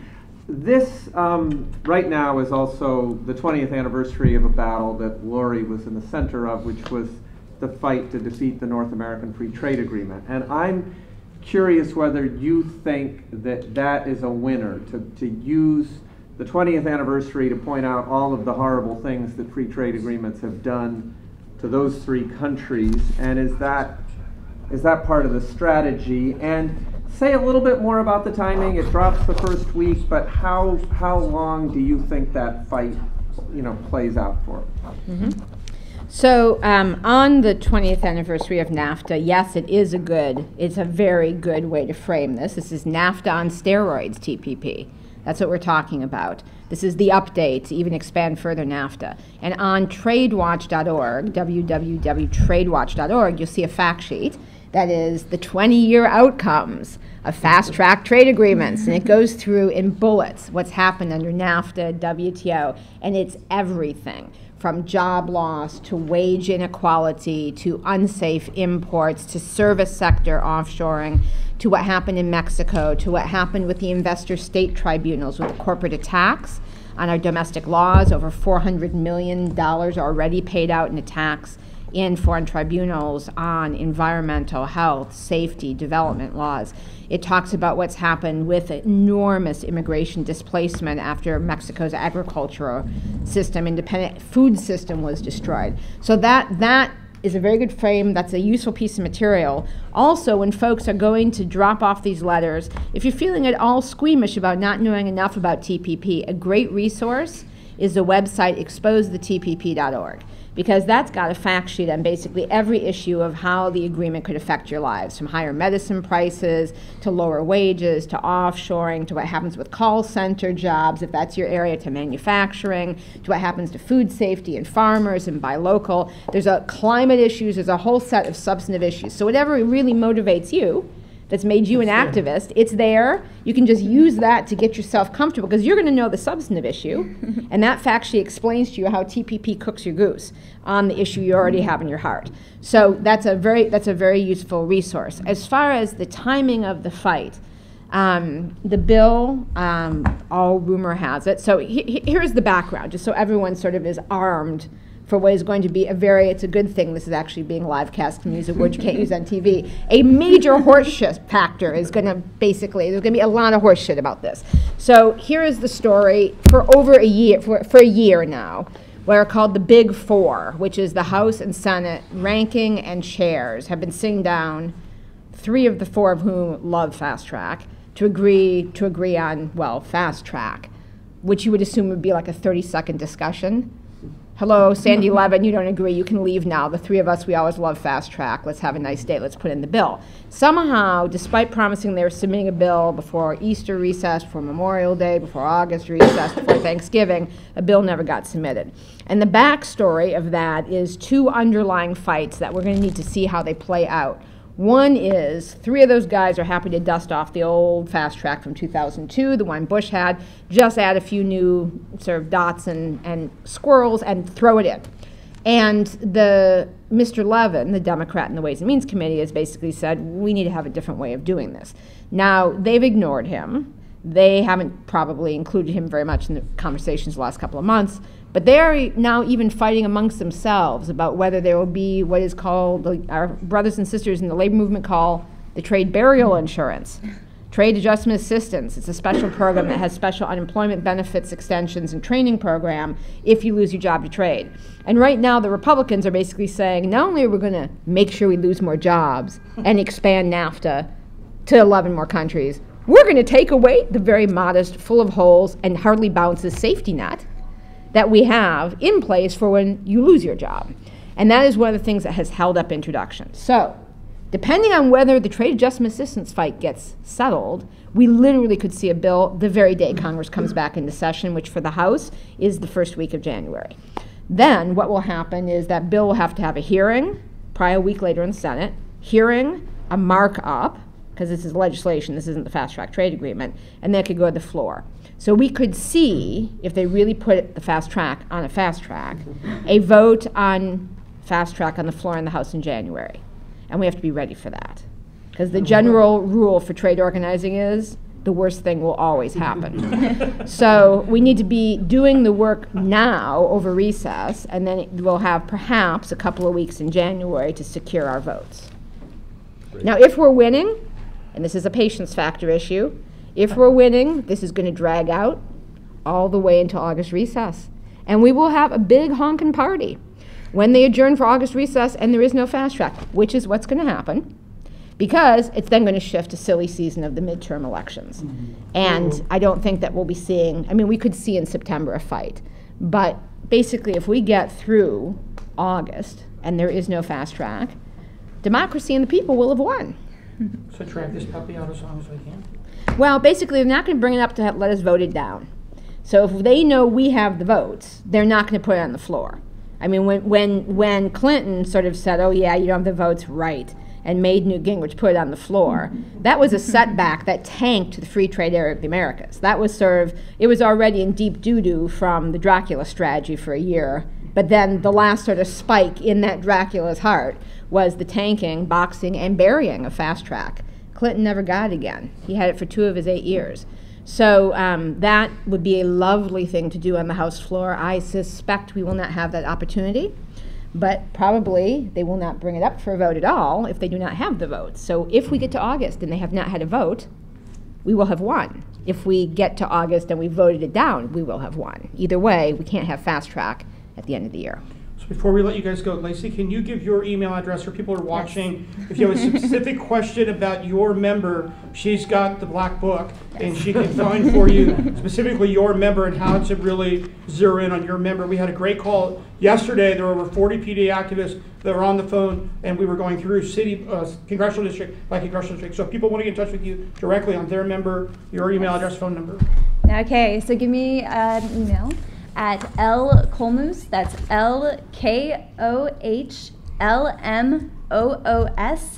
@citizen.org. So again, that's LKOHLMOOS @citizen.org. And I look forward to hearing from you. Two additional resources. Wait before we go. Phone numbers, more propaganda. On the website, the TradeWatch website, just again, if you feel at all uncomfortable about talking about fast track, it's talking points on fast track that answer basically every question you could have that could come up. Just in case your member of Congress is trying to be sort of annoying and ask a trick question, we've anticipated all the trick questions and here are the answers. And then also, if anyone wants to really get down into the weeds on fast track. Nighttime reading. Yes, we actually have done a book on the whole history of trade authority. And if nothing else, it's a really useful thing to go to your member of Congress and when they say, oh no, it's how it's always been. And you can say, ruh-roh, anomaly, actually. It's been used 16 times in the history of the country. In fact, only since Nixon, and here's the real history, and you can chuck the book onto their desk. This is great. Will you sign one of these to PDA? Of course. All right, can we thank these guys? Thank you. We've been playing a lot of defense this afternoon, so now we're going to take to the offense. We're going to move from austerity to prosperity, and we've got 3 good folks here to help us in that conversation. We're going to ask some of our old friends and new friends to sit around the table and share with you. One of the issues when the Democrats were meeting at the National Convention, if you remember, PDA was one of the only groups that was outside the convention hall in the shadows of the Democrats meeting, at which time Congressman Keith Ellison joined us with Michael Leidy from National Nurses United for the launching of what became known as the Robin Hood bill. And we're going to ask Lori to come up and join us to talk a little bit about that, where we are in Robin Hood. Many of us were here last month, and I'm not going to steal too much of her thunder, but she'll update on some of the great citizen lobbying work that we did. Not lobbying, Tim, teaching. Work that we did, and we asked Lori to do that. Health Gap was with us last month. Health Gap is in the room again. We invite you to come up to the table if you want to join us for this conversation. If not, you want to watch, no, you're welcome. And then our good friends at IPS, Miriam has been the person historically who has been with us at the roundtable talking about conversion. And today I'm personally really honored that John Cabana, the director, is with us. So we do want to ask John to come up and join the conversation to talk about what the Institute of Policy Studies is up to, as well as to just get his mind wrapped around how we as a progressive movement can move out of our defensive mode into our offensive mode. And as many of you who may be watching and not aware of IPS, they are our think tank. When you think of the Heritage Foundation, they're our counter force. And John Cabana, on a personal note, want to thank John. We go back some years, and I was sharing with him before we began this afternoon. Key moment was in 2004 when many of us in the Dennis Kucinich campaign visited in their off hours because they're nonpartisan and they have their C3 status. But we did meet with many of the IPS folks who helped us at that time when we wrote our strategy and our fight at the platform. And IPS has always been in the corner. Whenever you need an issue researched or you want to get the information from the progressive side, IPS is there for you. So on a personal note, I thank John for being here. And Laura, allow you to introduce yourselves again, and welcome to the roundtable. So hi everyone, I'm Laura McCleary from National Nurses United. I'm the legislative director there, and I'm here to talk to you about the Robin Hood tax and why it's such a great idea. What is this that makes this timely today, obviously, is that we have this newly inked outlines of an agreement from the House and Senate on budget matters. And I want you to reflect on one thing. Certainly it's true what some of the other folks have said about the bullets we've dodged on some of these budget areas and how we're not seeing cuts to Medicare and Social Security in this document. But reflecting on a key point is that this budget on the bottom line is actually a bit lower than Paul Ryan's 2011 dream budget. So if you think about austerity as a frame and who has managed to move the goalposts over the last short 2 years, we now see the mainstreaming of an essential frame for our budgetary policy that comes from the far right. And merely staving off cuts, or as Congressman McGovern said, drawing the line around, well, don't make hunger worse. This is not the equivalent of sound domestic policy making. This cannot be the way that we want to wage these fights over the amount of money in our budget and our human needs and our priorities going forward. So what is the big transformative idea that puts more money on the table indefinitely to fund real human priorities such as hunger, such as the need for adequate health care for people, such as housing and infrastructure, AIDS treatment, climate change, adaptation and prevention, all of those things? The key transformative idea is a tiny tax on Wall Street that would generate hundreds of billions of dollars a year to fund domestic priorities. The banks will not miss 50 cents on $100 of trades. Ordinary investors will not be impacted by such a small tax. Pension funds will not be impacted significantly by such a small tax. The only people that will miss the money, that will pay this money on a regular basis, will be high-frequency traders who shouldn't be doing what they're doing to destabilize our economy. So I think there is a profound and timely argument to be made for the salience of the Robin Hood tax at this moment. In particular, it's a way to push back against the reframing of our domestic priorities into increasing irrelevance from a financial perspective. It's a way to point out we don't have to be in a situation where we're trading off the things that we want against one another, that there is ample money in such a country like ours to pay for everything that we would want to do, and that in fact, having that very high-class problem of how do we spend all the money we collect, which is, not such a distant past. We were in an era of balanced budgets not very long ago. We've been there before and we can be there again. We just need stable sources of funding that don't hurt real people. And that is what the Robin Hood tax represents. So in late October, we had a terrific conference here in town. We pulled together leading economists like Jeffrey Sachs and Robert Pollin, who was the economist from UMass who blew up the austerity debate with the Excel spreadsheet era over the summer. And we lobbied the Hill. We did, I think it was 95 visits in half the states across the country, covering both the House and the Senate. And we really had an impact. I've had follow-up from a lot of offices asking questions and for additional materials. I think, I'm going to be candid with you. This is an issue that not enough people are currently paying attention to in the Congress as a solution.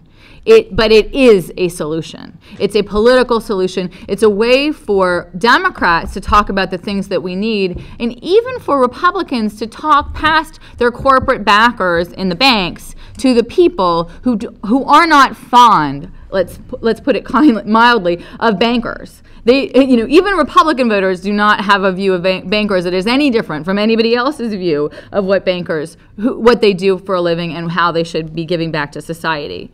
And we have a Congress that has now avoided dealing with closing any corporate tax loopholes or addressing anything on the revenue side to move forward to a budget agreement. I think it's the time not to just take this deal that's just been inked as a kind of relief and to wipe our brow and think, oh, we got away with it. It's a moment to think, how can we push this game forward? How can we actually get to a point where we're in an agreement, a political agreement, that we need revenues and we need a steady source of revenues and we need a strategy to break Republican intransigence on revenues in particular. So that's why I would call for your support on the Robin Hood tax. The other thing that you might hear on the Hill, or if you're talking to members of Congress over the holiday break, which I would encourage you to do as Lori did, and to mention this, the financial transaction tax or Robin Hood tax, which is the Inclusive Prosperity Act, HR 1579, promoted by Representative Ellison.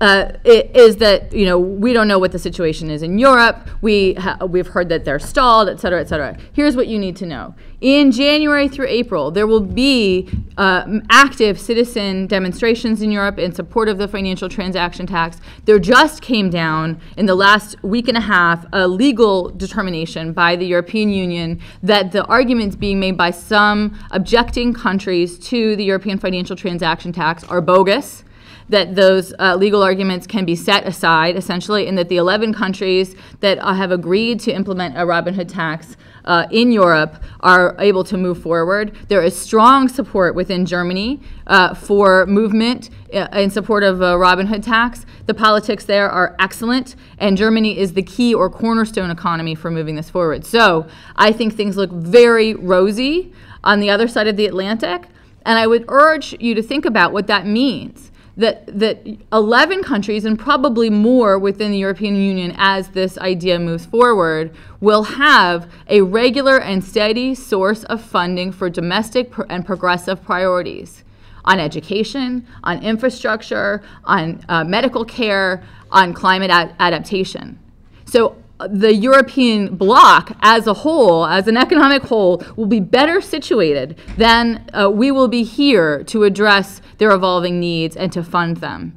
That will widen the gap that we already face with our students on education grounds, with our infrastructure and other things where we are losing in competitiveness. And I think we should really think about that as a problem for the American economy, and we need to think about this as a potential solution. So, that said, we will be coming back to you in the spring with a host of ideas for new ways to get involved. In the meantime, we cannot tell you strongly enough that what we need is to add co-sponsors to the Inclusive Prosperity Act. That is the major priority, and to continue to have conversations with Senate offices, obviously, about a Senate version of that bill. So HR 1579, the Inclusive Prosperity Act on the House side, is the priority.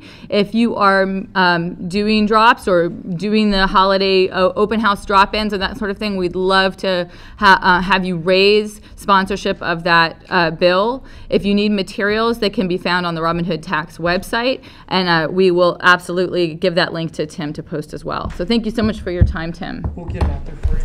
What is, just for folks that are watching, what are the number of co-sponsors right now? Where are we?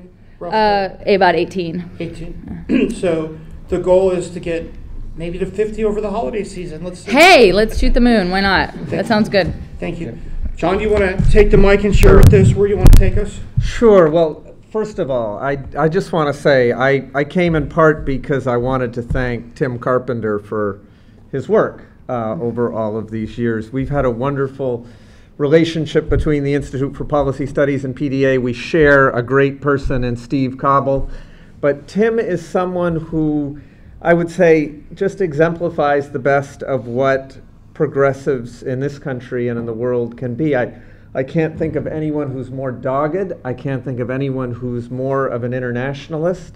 Anyone who, just think of this meeting, weaving together the issues, starting with domestic ones and seamlessly moving into Afghanistan and then back to food stamps and then back to the Trans-Pacific Partnership. And now we're in this wonderful fight that unites Europeans and people in the developing world and nurses and others. And PDA is the place that does it, and it's done it under Tim's leadership. So I just want to thank you, Tim, for what you do for all of us. And the only thing I want to, let me just add one thing to what Laura said about the financial transactions tax, and then just one bigger point. I can't think of a better fight that is both winnable in the next few years and raises the bigger story that we want to raise. And I really do want to salute the nurses. There's nothing better than marching with nurses that have signs that say, "Heal America, tax Wall Street." And to have nurses explain to you how $350 billion a year can be raised and how it can heal America. But the thing that's extraordinary is this is a fight that has its origins back in the 70s. But as Laura has described it, activist groups, the equivalents of PDA in 11 European nations, have reached a point where they have convinced their governments, desperate for cash, to actually implement this thing. And in implementing it, they will eliminate the major argument against this tax here, which is, the argument is, it'll never raise money because the high-speed traders will just go somewhere else. In Europe, they will implement it, they will raise money, the money will go into jobs, it'll go into healthcare, it'll go into climate finance, and it will change the debate here. So we're committed to spending a bunch of our time bringing people from Europe to the United States to help tell this story. And I'll just remind you that President Barack Obama on the campaign trail was a big supporter of this tax. And in the great books that have been written about his presidency, in one meeting stood up and said, "This sounds like such a win-win." And Larry Summers, who PDA and others helped defeat this fall as the chairman of the Fed, said you can't do it. And we're going to show him he's wrong. He can do it. The bigger thing, just the bigger frame for this, and I want to salute PDA for putting the Robin Hood tax front and center, is I think more and more groups see two frames that are coming together that put us in much more of a positive message to the American people. One is moving from the austerity frame of the Republicans to America's not broke. And we have a report on our IPS website that lays out over $800 billion that are there if you simply tax the bads, Wall Street, the 1%, big corporations, and pollution, and you cut military spending. Over $800 billion that is there for everything that we just, and when you think of the tiny amounts that Congressman McGovern was talking about for SNAP, it's so easy to get that money if we simply set our priorities right. And the other frame, I would just say, from the Wall Street tax, the Robin Hood tax, the financial transactions tax, Occupy Wall Street really raised up the frame that we have a casino Wall Street that crashed the economy and has corrupted our politics. The financial transactions tax is a big idea that can both close down the casino and fund the transition to a green and caring and peaceful Main Street economy. And so I would suggest people embrace this, and this isn't like if you're thinking of what you're doing tomorrow, it's fast track, it's SNAP, it is gathering co-sponsors to Keith Ellison's fabulous bill. But be ready, this is the great thing about PDA. This is a fight that's going to take us realistically a couple of years. We've got to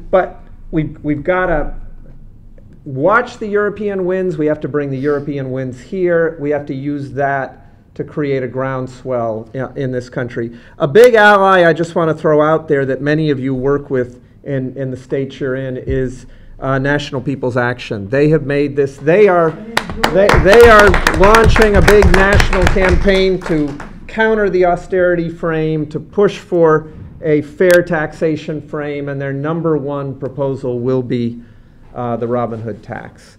And what a terrific ally in this fight. So thank you all again. Thank you, Tim, and thanks to all of you for what you do. Thank you. Thank you, Tim. Thank you. And we're all going to go tomorrow night and celebrate. Thanks. We're going to keep this train running on time. Most of you who are familiar with PDA know that we do a lot of our work through our issue teams. Issue team organizing takes place in our communities, virtually on the phone and at the grassroots. So what we'd like to do today is showcase two of those issue organizing teams or issue teams and their work. One is our environmental team. Russell Green, who's been with us a number of times here in Washington, who was with us, I think 2 roundtables back, helped us to frame last month. So 2 of the members of that particular kitchen cabinet and that work is James and Liz. We want to ask them to come up to the table and update. Last month, as many of you know, PDA was at the forefront of working the inside strategy on the fracking question. In addition to that, PDA has been out front on the carbon tax, and James has helped us to lead that. So I know he's back there somewhere. Yes, James, if you want to join the table. And then the other one, which we're really excited as we were joking, but we're very honored with the representation today from Nevada coming all this way. And one of the new shining stars within the PDA community has been with us today, and he's going to help us to showcase another team that's been doing a lot of great work. We want to welcome John Johnson to the table. John's going to pinch hit for Andrea Miller. Many of you know Andrea through her work with PDA. She would be the one normally at the table, but she's busy. But her work and her organizing team is in good hands with John. So first, if we could, then we're going to start with our global warming team to talk a little bit about what we did last month on the fracking issue. James lay in a little bit on carbon tax when we talk about moving from austerity to prosperity. What other better avenue besides the Robin Hood would be the carbon tax? And then we'll turn it over to John to share with us the work that's going on. Many folks don't know under the radar, but the ERA is back up and running, and we're going to get a vote here, it looks like very shortly. So without further ado, Liz and James and Johnny, introduce yourself and share with us where you're at. Welcome, Liz. And we'll make sure we get the mic in front of you. We've been hearing via the grapevine that we're doing a much better job with our mic. How about the tablecloth, guys? The tablecloth. Yeah, it's really nice. So thanks so much. I'm Liz Schuster from Food and Water Watch. I'm their legislative and policy analyst for their Common Resources program. And we worked with you guys last month with your PDA letter drop on 4 particular pieces of legislation that would repeal the oil and gas industry's exemptions to our major federal environmental laws, like the Safe Drinking Water Act, the Clean Air Act, the Clean Water Act, and the Resources Conservation and Recovery Act.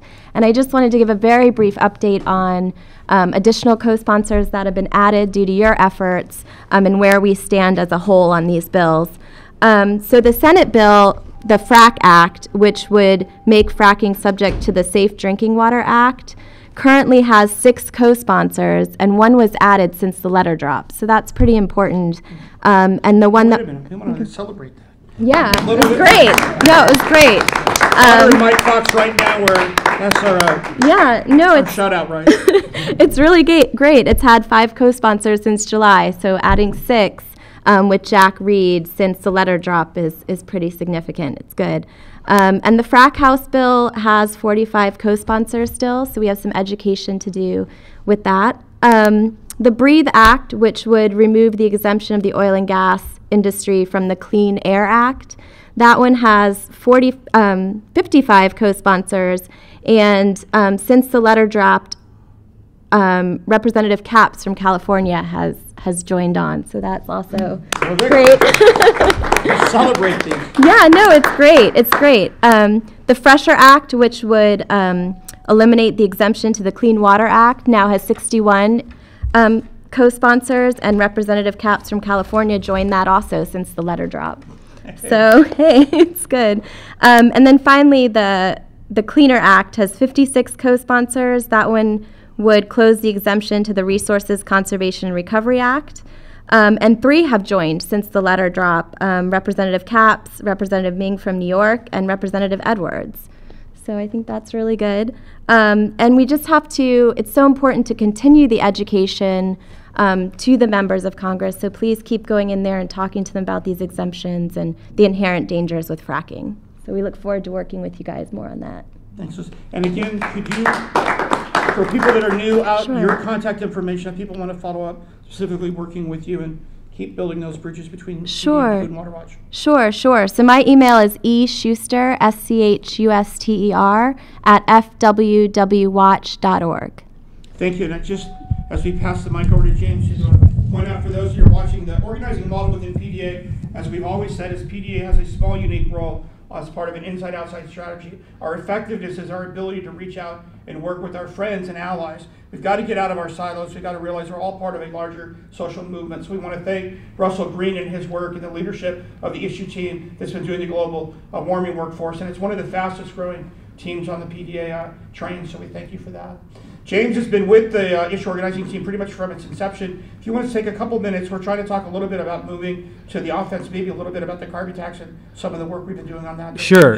Yeah, this sort of builds on something that John was talking about. The progressive budget actually included a provision for a carbon tax, which it turns out it raises quite a bit of revenue. It depends on how high you set the tax, but I work both with PDA and with the Carbon Tax Center, and we've done some work modeling and looking at what a carbon tax would do. And the idea is very simple. You start taxing pollution. In this case, it's dirty energy, tax dirty energy. And that helps put renewables and efficiency on a better footing compared to fossil fuels. Right now, coal and petroleum, gasoline, and natural gas are the cheapest forms of energy pretty much everywhere in the United States, and they're not paying for the climate damage. They're not, the price that you pay for those things doesn't include what's going to happen in the future to our planet, and what's happening now, really, when we look at things like Hurricane Sandy and the typhoon in the Philippines. So the way to get to a clean energy economy is for the price to look more realistic, to include more about what the real cost of fossil fuels are. And in an era when we are being told that we have austerity, it's really not true. Taxing fossil fuels is actually a really good source of revenue. So we've been trying to point that out to members of Congress during this this era of repeated fiscal cliffs. We keep hearing these more or less contrived artificial crises about the budget. One way to improve our tax code, make it more efficient, make it more environmentally friendly, make it more climate friendly, is to include a carbon tax. And I was happy to see that in the IPS progressive budget, they did include a carbon tax, and so many members of the Progressive Caucus are on record in favor of a progressive carbon tax that would shift from taxing things like work and productive activity onto taxing things like pollution, which is really a much better tax policy, and that's the direction we want to go. So that's my little 2-minute pitch on the carbon tax. And it isn't just an idea.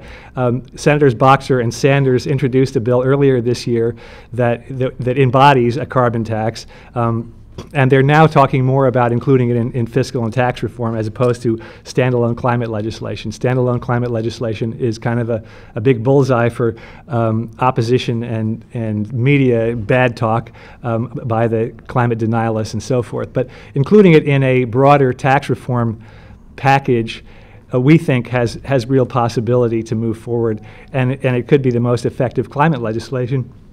Somewhere, in a page 46 or 446 of a tax bill, you might find the best climate policy around, which would be a gradually rising carbon tax that would put renewables and efficiency on a better footing. So in closing, to remind folks that are watching and may not be aware of it, James referred to the people's budget. We did get a vote of 81 members that did vote for both the carbon tax and the Robin Hood tax. And that's, again, a little victory we want to celebrate. It's a relationship with the Congressional Progressive Caucus, taking leadership and laying out a budget that can move us, specifically, as we've said, from the outset, from austerity to prosperity. So between the carbon tax and the Robin Hood tax, we have plenty of revenue. What we are lacking is a majority in Congress willing to move forward. So again, we're going to keep pushing from the PDA side. So James, thank you. That's one issue team. The other issue team, led by Andrea Miller, and as I said, we want to welcome Johnny to the forefront here. In addition to what you're going to hear from on the ERA, it's also mass incarcerations. Andrea Miller helps us to organize that one. But today we wanted to put the spotlight on the ERA team. We want to thank the Nevada team, again, who come the furthest to the roundtable today, for being here. And we hope you can celebrate with us tomorrow night at Best Boys John. We're all yours. Thank you. So, first of all, my name is John Johnson. I'm the state coordinator for PDA for Nevada, as well as I'm on the kitchen cabinet for the Equal Rights Amendment. Just to tell you a little bit about the Equal Rights or the actual issue team, we're part of PDA's Civil Rights and Civil Justice platform. So this is one of the issue teams where, like he said, we do en masse criminalization, things that are around social justice. The ERA, we have a three-state strategy. As most people know, the ERA was never fully ratified by the 35 states needed. We fell three states short of ratifying after the deadline. So what our strategy is that we're urging Congress to repeal the deadline and allow us to do the 3 states needed to ratify the amendment. So far we have 103 co-sponsors in the House, and we have 34 co-sponsors in the Senate. We've just added actually about 4 or 5 new co-sponsors. John Garamendi from California, as well as Republican Daniel Kildee. I tried to pronounce him before I came, but Killed. He's also from Michigan. So besides that, we also added Republican Mel Watt from North Carolina, Republican Richard Nolan from Minnesota, District 8. Representative Richard Nolan from Minnesota. And also from California, we have Representative Lucy Robel, and also Representative Karen Bass joined us as well. Before I close, I do want to give my personal feelings on why I joined the ERA. When I talked with Andrea about the Equal Rights Amendment, I actually never knew that it was never ratified. I always thought women had equal rights. So I was actually raised in a house full of women. My mom had 10 kids total. It was 4 boys, 6 girls. I'm the youngest.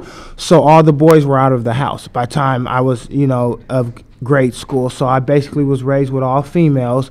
I have a daughter now, and I don't see being a male having the ability to do more or have more rights just because I'm a male. A lot of the Republicans, they like to say that it's already in the Constitution, or, women already have rights. If that was the case, we would have never had to fight for women to have equal rights to vote. If women already had equal rights under the Constitution, there would have never been a women's movement. So at the end of the day, we have to face reality that the Constitution say all men are created equal. It doesn't say all human. It doesn't say all men and women. It says all men. So until we change it and either A, change that or add the Equal Rights Amendment, women by definition are not men, and by definition they're not equal under the law the way it was written back in those times. And if you put yourself back in the 1800s or the 1600s when it was developed, women didn't have rights just like slaves didn't have rights. So when they drafted it, they knew exactly what they were doing, and they knew men was considered men and not women. So thank you guys for listening, and also I'd like to thank you guys for staying here for the end and really listening to our presentation from beginning to end. So thank you. This is the PDA, and we have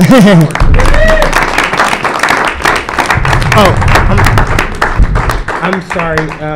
There is one more thing that Andrea wanted me to let everybody know, and there's another reason why we have the Nevada delegation. Nevada is one of the states that is unratified. So with the help of Assemblyman Joe Hogan and his attaché Greg Martin, we started the Equal Rights Amendment 2015. Unfortunately, in Nevada, our legislators only meet every other year for 8 months, which is crazy. So we won't be meeting again until 2015. So we have an initiative to try to urge legislators to pass it and also to include it in their 2014 candidacy. And that's something else that we're going to urge our congressional leaders to do as well, is to put it in their platform when they're running for election. Vote for me because I will pass the Equal Rights Amendment. Thank you.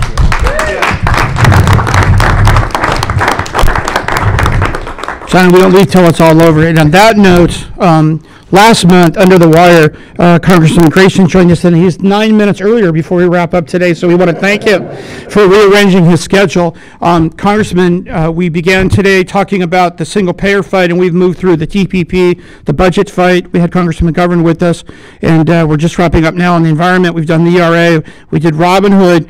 So what better way to wrap it all up than to have Congressman Alan Grayson join us? I've often been asked within PDA what separates PDA from other organizations, and I've always said that we're the group that works with the 10 or 15 members who are willing to stand up and lead.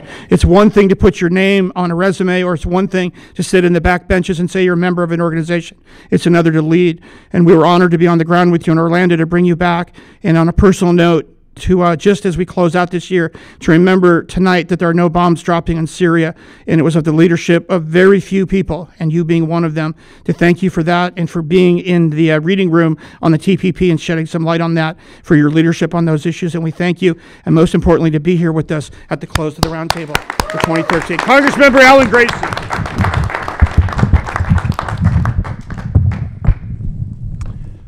Thank you very much, Tim. I'd like to talk to you about what's going to be in tomorrow's newspaper.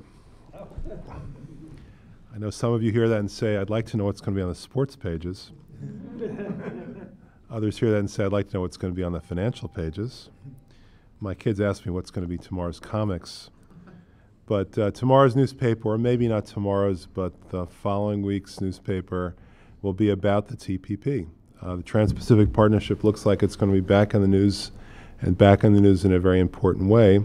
It'll be any day we hear that a bill will be introduced to fast track the TPP and other trade deals this year. So just by way of background, I know a lot of you are familiar with this already, but let me explain this again. The TPP is an agreement to extend the arrangements that we have with a handful of other countries like Canada, like Mexico, about a dozen different existing trade deals that allow so-called free trade between our countries and those countries, our country and those countries. This, the TPP would extend that along with the transatlantic version of it to roughly 50 other countries. And rather than extending free trade to a country like Mexico, which is basically, at this point, a middle-income country, the TPP extends these free trade arrangements to countries like Vietnam, which by anybody's reckoning is a very poor country. So our $30 an hour workers will be competing heads up against 30-cent an hour workers in Vietnam without any sort of safety protections, environmental protections, the right to organize, and in many cases competing straight up against prison labor.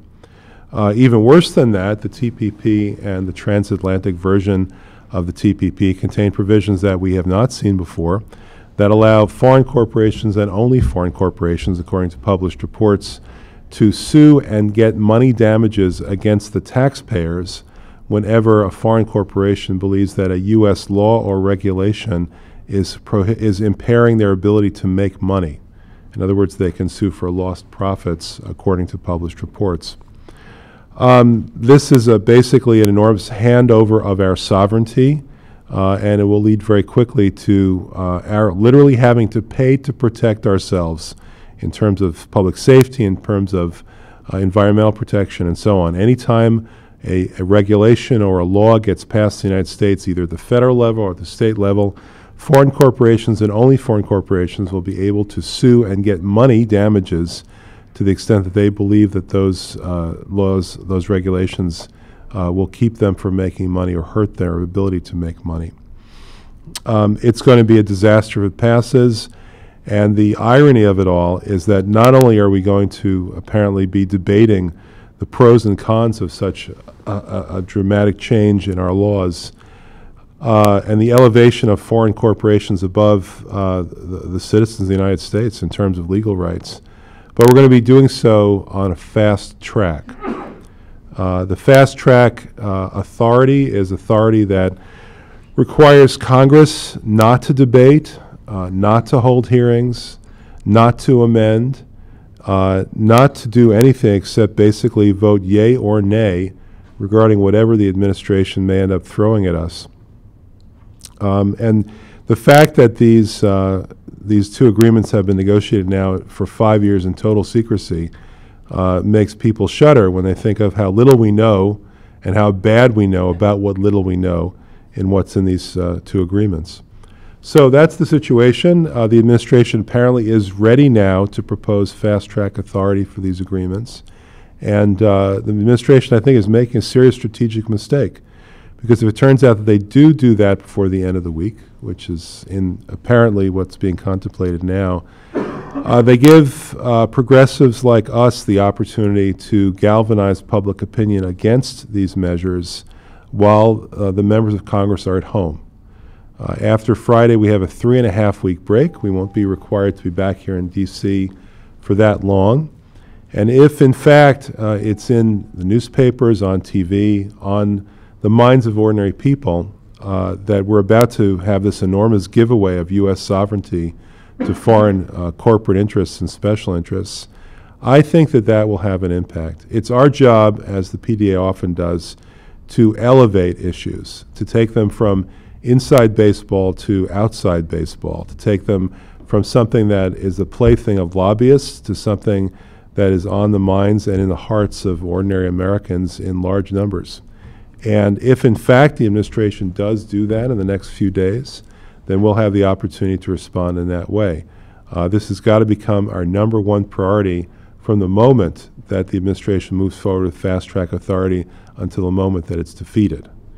Of all the bills I can think of that would possibly justify no debate, no hearings, no oversight, no amendments, nothing that resembles the normal legislative process, this is at the very bottom of the list. It's incredible to me that we would even think that somehow we'll all be better off if we don't inquire into this and just vote it up or vote it down. That seems to me to be completely wrong. Think of all of the laws that we pass, the tax laws, the environmental laws, the criminal laws, the laws that have an enormous weighty effect on Americans. Those laws all get full debate, full opportunity to amend. This law, for some reason, won't be. And I think that would be a shame. I think ordinary people are going to just say, wow, that doesn't make any sense to me at all. So that's what you may see in tomorrow's newspaper. And I hope that you'll be ready to do what we need to do to inform America and protect America from these agreements that will represent a sea change in American life. Thank you, Tim.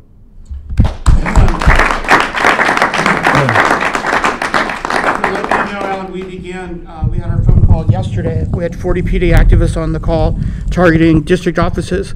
We plan to be in 270 district offices between now and the end of next week. Specifically, we talked this morning earlier about the importance and the urgency of this, as well as the SNAP fight. So we're, thank you for your leadership, and we've got your back, and we're going to, Laura and the team from Public Citizen gave us some little victories, and things are looking up. And again, of the few people that was out front again on that issue, thank you.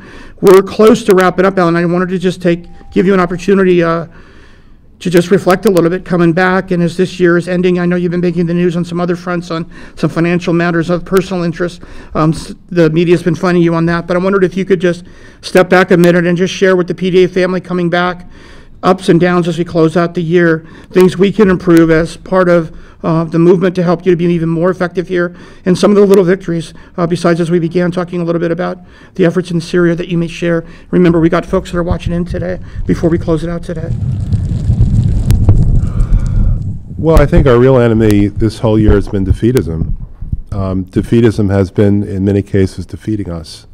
When, in fact, there's an enormous amount that has been accomplished and can be accomplished. Not only did we prevent war with Syria, and the PDA was right at the very leadership of that effort almost immediately, but we also established the basic fundamental principle I've discussed in earlier meetings, which is that it is now established that you cannot take the American people to war without their consent. Very important.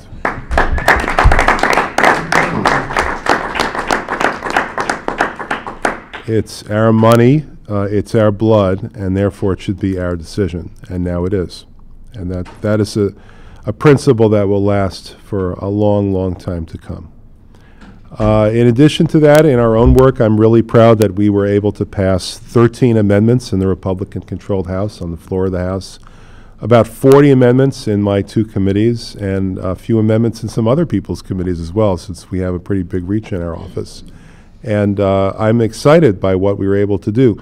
Sometimes we win the Republicans over, sometimes we scare them. But in either way, we found ways to get what we want. For instance, just to give you a few examples, we did pass an amendment to prohibit torture by the military.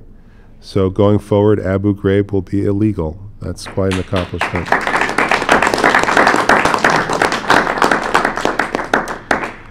We passed another amendment to increase bilingual housing counseling by 50% in a year when virtually every federal agency faced enormous budget cuts line by line by line. We put that up for a vote. We invited the Republicans to vote against it, and they decided it was better not to have a vote at all, and they just gave it to us. That was a case where I think we won through intimidation. But in any case, you know, whether it's a matter of finding some sweet spot where we support it for our own progressive values and they support it for an entirely different reason, but in any case they support it, or they just don't feel like they can justify voting against it. Either way, we have substantial progress to report, at least in my office, for our values and our ideals this year. It doesn't always hit the newspapers, I'll tell you that. We passed an amendment to prohibit weaponized drones in the United States. Believe it or not, there was a plan to have the Department of Homeland Security actually purchase weaponized drones and acquire them from the Department of Defense for use in the lower 48. And we managed to stop that. I don't remember a single newspaper report about that amendment, but it's in there and it passed. And I think that's going to prevent an awful lot of grief in the future. So with regard to the 13 amendments that we passed on the floor, the roughly 40 that we passed in committee, what we've shown is that it's not really necessary to give up on your principles and on your values in order to get things done in Washington, D.C. That's a little mind game that the other side plays on us from time to time. That if you just stop being a Democrat, you can have whatever you want. If you stop being progressive, you can have whatever you want. Well, it turns out that whatever you want is whatever they want, not what you want. And what we've done carefully, bill by bill, section by section, is to find our way to get things done without compromising on our values, and in fact, finding ways to promote our values. And I think that's a good formula for all of us going forward. Thank you. You're welcome. We're right up against it, and we had Jerry who came in and missed the opening on the single payer. Jerry, do you want to just real quick from your seat just let folks know a little bit about the, or come up here and grab the mic real quick? We're going to head out. We're voting soon. Okay. Hey, Jerry, hang on 1 second before Alan leaves. Why don't you jump up here real quick, Jerry, if you can. We'll get you on there before we let you run out and vote. I want to remind folks that are watching tomorrow night, we'll be outside of the Hill and celebrating, and I know you're going to drop in over at Busboys and Poets. I have big news to report. Ben Cohen just delivered ice cream for us, so we're going to have a good celebration. So those of you who are watching now know tomorrow night, Alan will be back with us, and we're going to be off campus, so we'll talk a little bit more on some other issues as well. And we thank you for the... It is. Exactly. Sherry Garcia. Again, please thank Congressman Alan Grayson for being here and all your work, Alan. Thank you. As I said before we close up, just real quick, Jerry was a little late, missed the opening here. As we began today on the fight on single payer, we're going to close it out. As we spoke of the bills now that we had Congressman Conyers here and Senator Bernie Sanders to talk about the new bills that have been introduced to allow states to move forward on the single payer fight. Jerry is part of a movement of which PDA was one of the founders of, in which state single-payer activists have organized to work on these issues. So I wanted to just real quick, 2 to 3 minutes, since Jerry made the trip all the way up from PA, to give him those 2 to 3 minutes, and then we're going to wrap it up. So if I could ask everybody for your patience, please welcome Jerry. Thank you. Thank you. I'm the Director of Research for Healthcare for All PA, and I'm actually pinch hitting today for Chuck Pinocchio, who is our Executive Director and is also co-founder of One Payer States, which is the umbrella organization for the 22 states that are working to enact single-payer health care. And just to give you a brief update, we have a conference call once a month.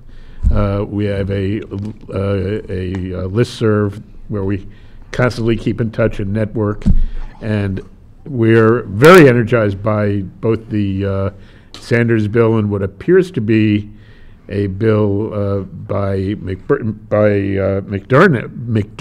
that was written about in The Nation that seems to be an effort to eliminate some of the roadblocks to state single payer by things like ERISA. We don't know a lot about that, but that's apparently on his radar. So that's really it. We are working together, all of the state single payer groups, to pass single payer, and it just, you probably know, passed in Vermont, and the hope is that it will be enacted as part of the state initiatives. I always forget that word. Provisions. The state initiatives provisions of the Affordable Care Act, and those kick in 2017. We need to get. They'll need to get waivers, but hopefully they will get them. They certainly seem to qualify. That's my report. Jerry, thank you. All right, we began with single payer and we end with single payer. Thank you. I wanted to just, again, thank everybody who have been with us. It's been some of the fastest moving 2 hours for many of us. And for those of you who tuned in, it'll be interesting to see our numbers as we close out. I wanted to just step back on a personal note and thank everybody who've been with helping me since May, when I was given some interesting news. In May, I wasn't sure whether or not I could get back to D.C. for some of the roundtables. This will be the third one since that time. We're going to be meeting PDA this weekend. Many of you have been asking questions about what happens within PDA as we're going through some sea changes internally within our organization. And I want to thank those of you who have been reaching out. I was diagnosed in May with terminal cancer at that time and given a very short runway. And since that time, from May until today, the work of PDA has never been stronger and has never grown more. So I want to thank all of you who have continued to help us. As we said when we began today, the strength of this gathering is that we are part of a larger social movement. And where we end up PDA internally and organizationally, the one thing I'm convinced is the work that we're doing both inside and outside Congress will continue. Whether we call it PDA or whatever name it takes on, hopefully in future generations, I think we're all part of something, and I think today demonstrated that when you see the depth of the organizations that were represented, as well as probably two of the best Congress members who are with us today. Tomorrow night, those of you who can join us, we have a few tickets left. As Mike Fox would ask me to say, only a few seats remain, so go online today and make sure you get your tickets. All the information is at pdaamerica.org. We're going to be, as we said earlier, at Busboys and Poets. We're going to celebrate tomorrow night. There's a lot of work to do, but there is a lot to celebrate. So we're going to gather from 5 to 7. As I said, some of the big news for us will be to bring Keith Ellison onto the National PDA Advisory Board. PDA will continue in whatever capacity to fight the good fight, and we are proud to be part of the larger social movement. And I'm honored that many of you were here today, both in person and in the with us on the camera today. And I look forward to working with you as we grow out and continue to move this debate forward from austerity to prosperity and be part of a single-payer movement that will bring about single-payer and cut the defense budget and get to work on those things we need to do. So as we close, again, to thank We Act Radio for the live stream today, who will be there again tomorrow.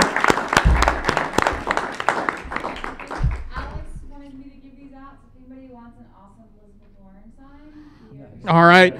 Those of you who can't see, come around the camera and show the folks in the camera. The debate has continued on which wing of the Democratic Party it is on, and I can say, quite honestly, being from Massachusetts, a little bit biased, we're all proud to be members of the Elizabeth Warren wing of the Democratic Party. And we'll end on that note, and we'll see you at Busboys and Poets. Thank you, everybody.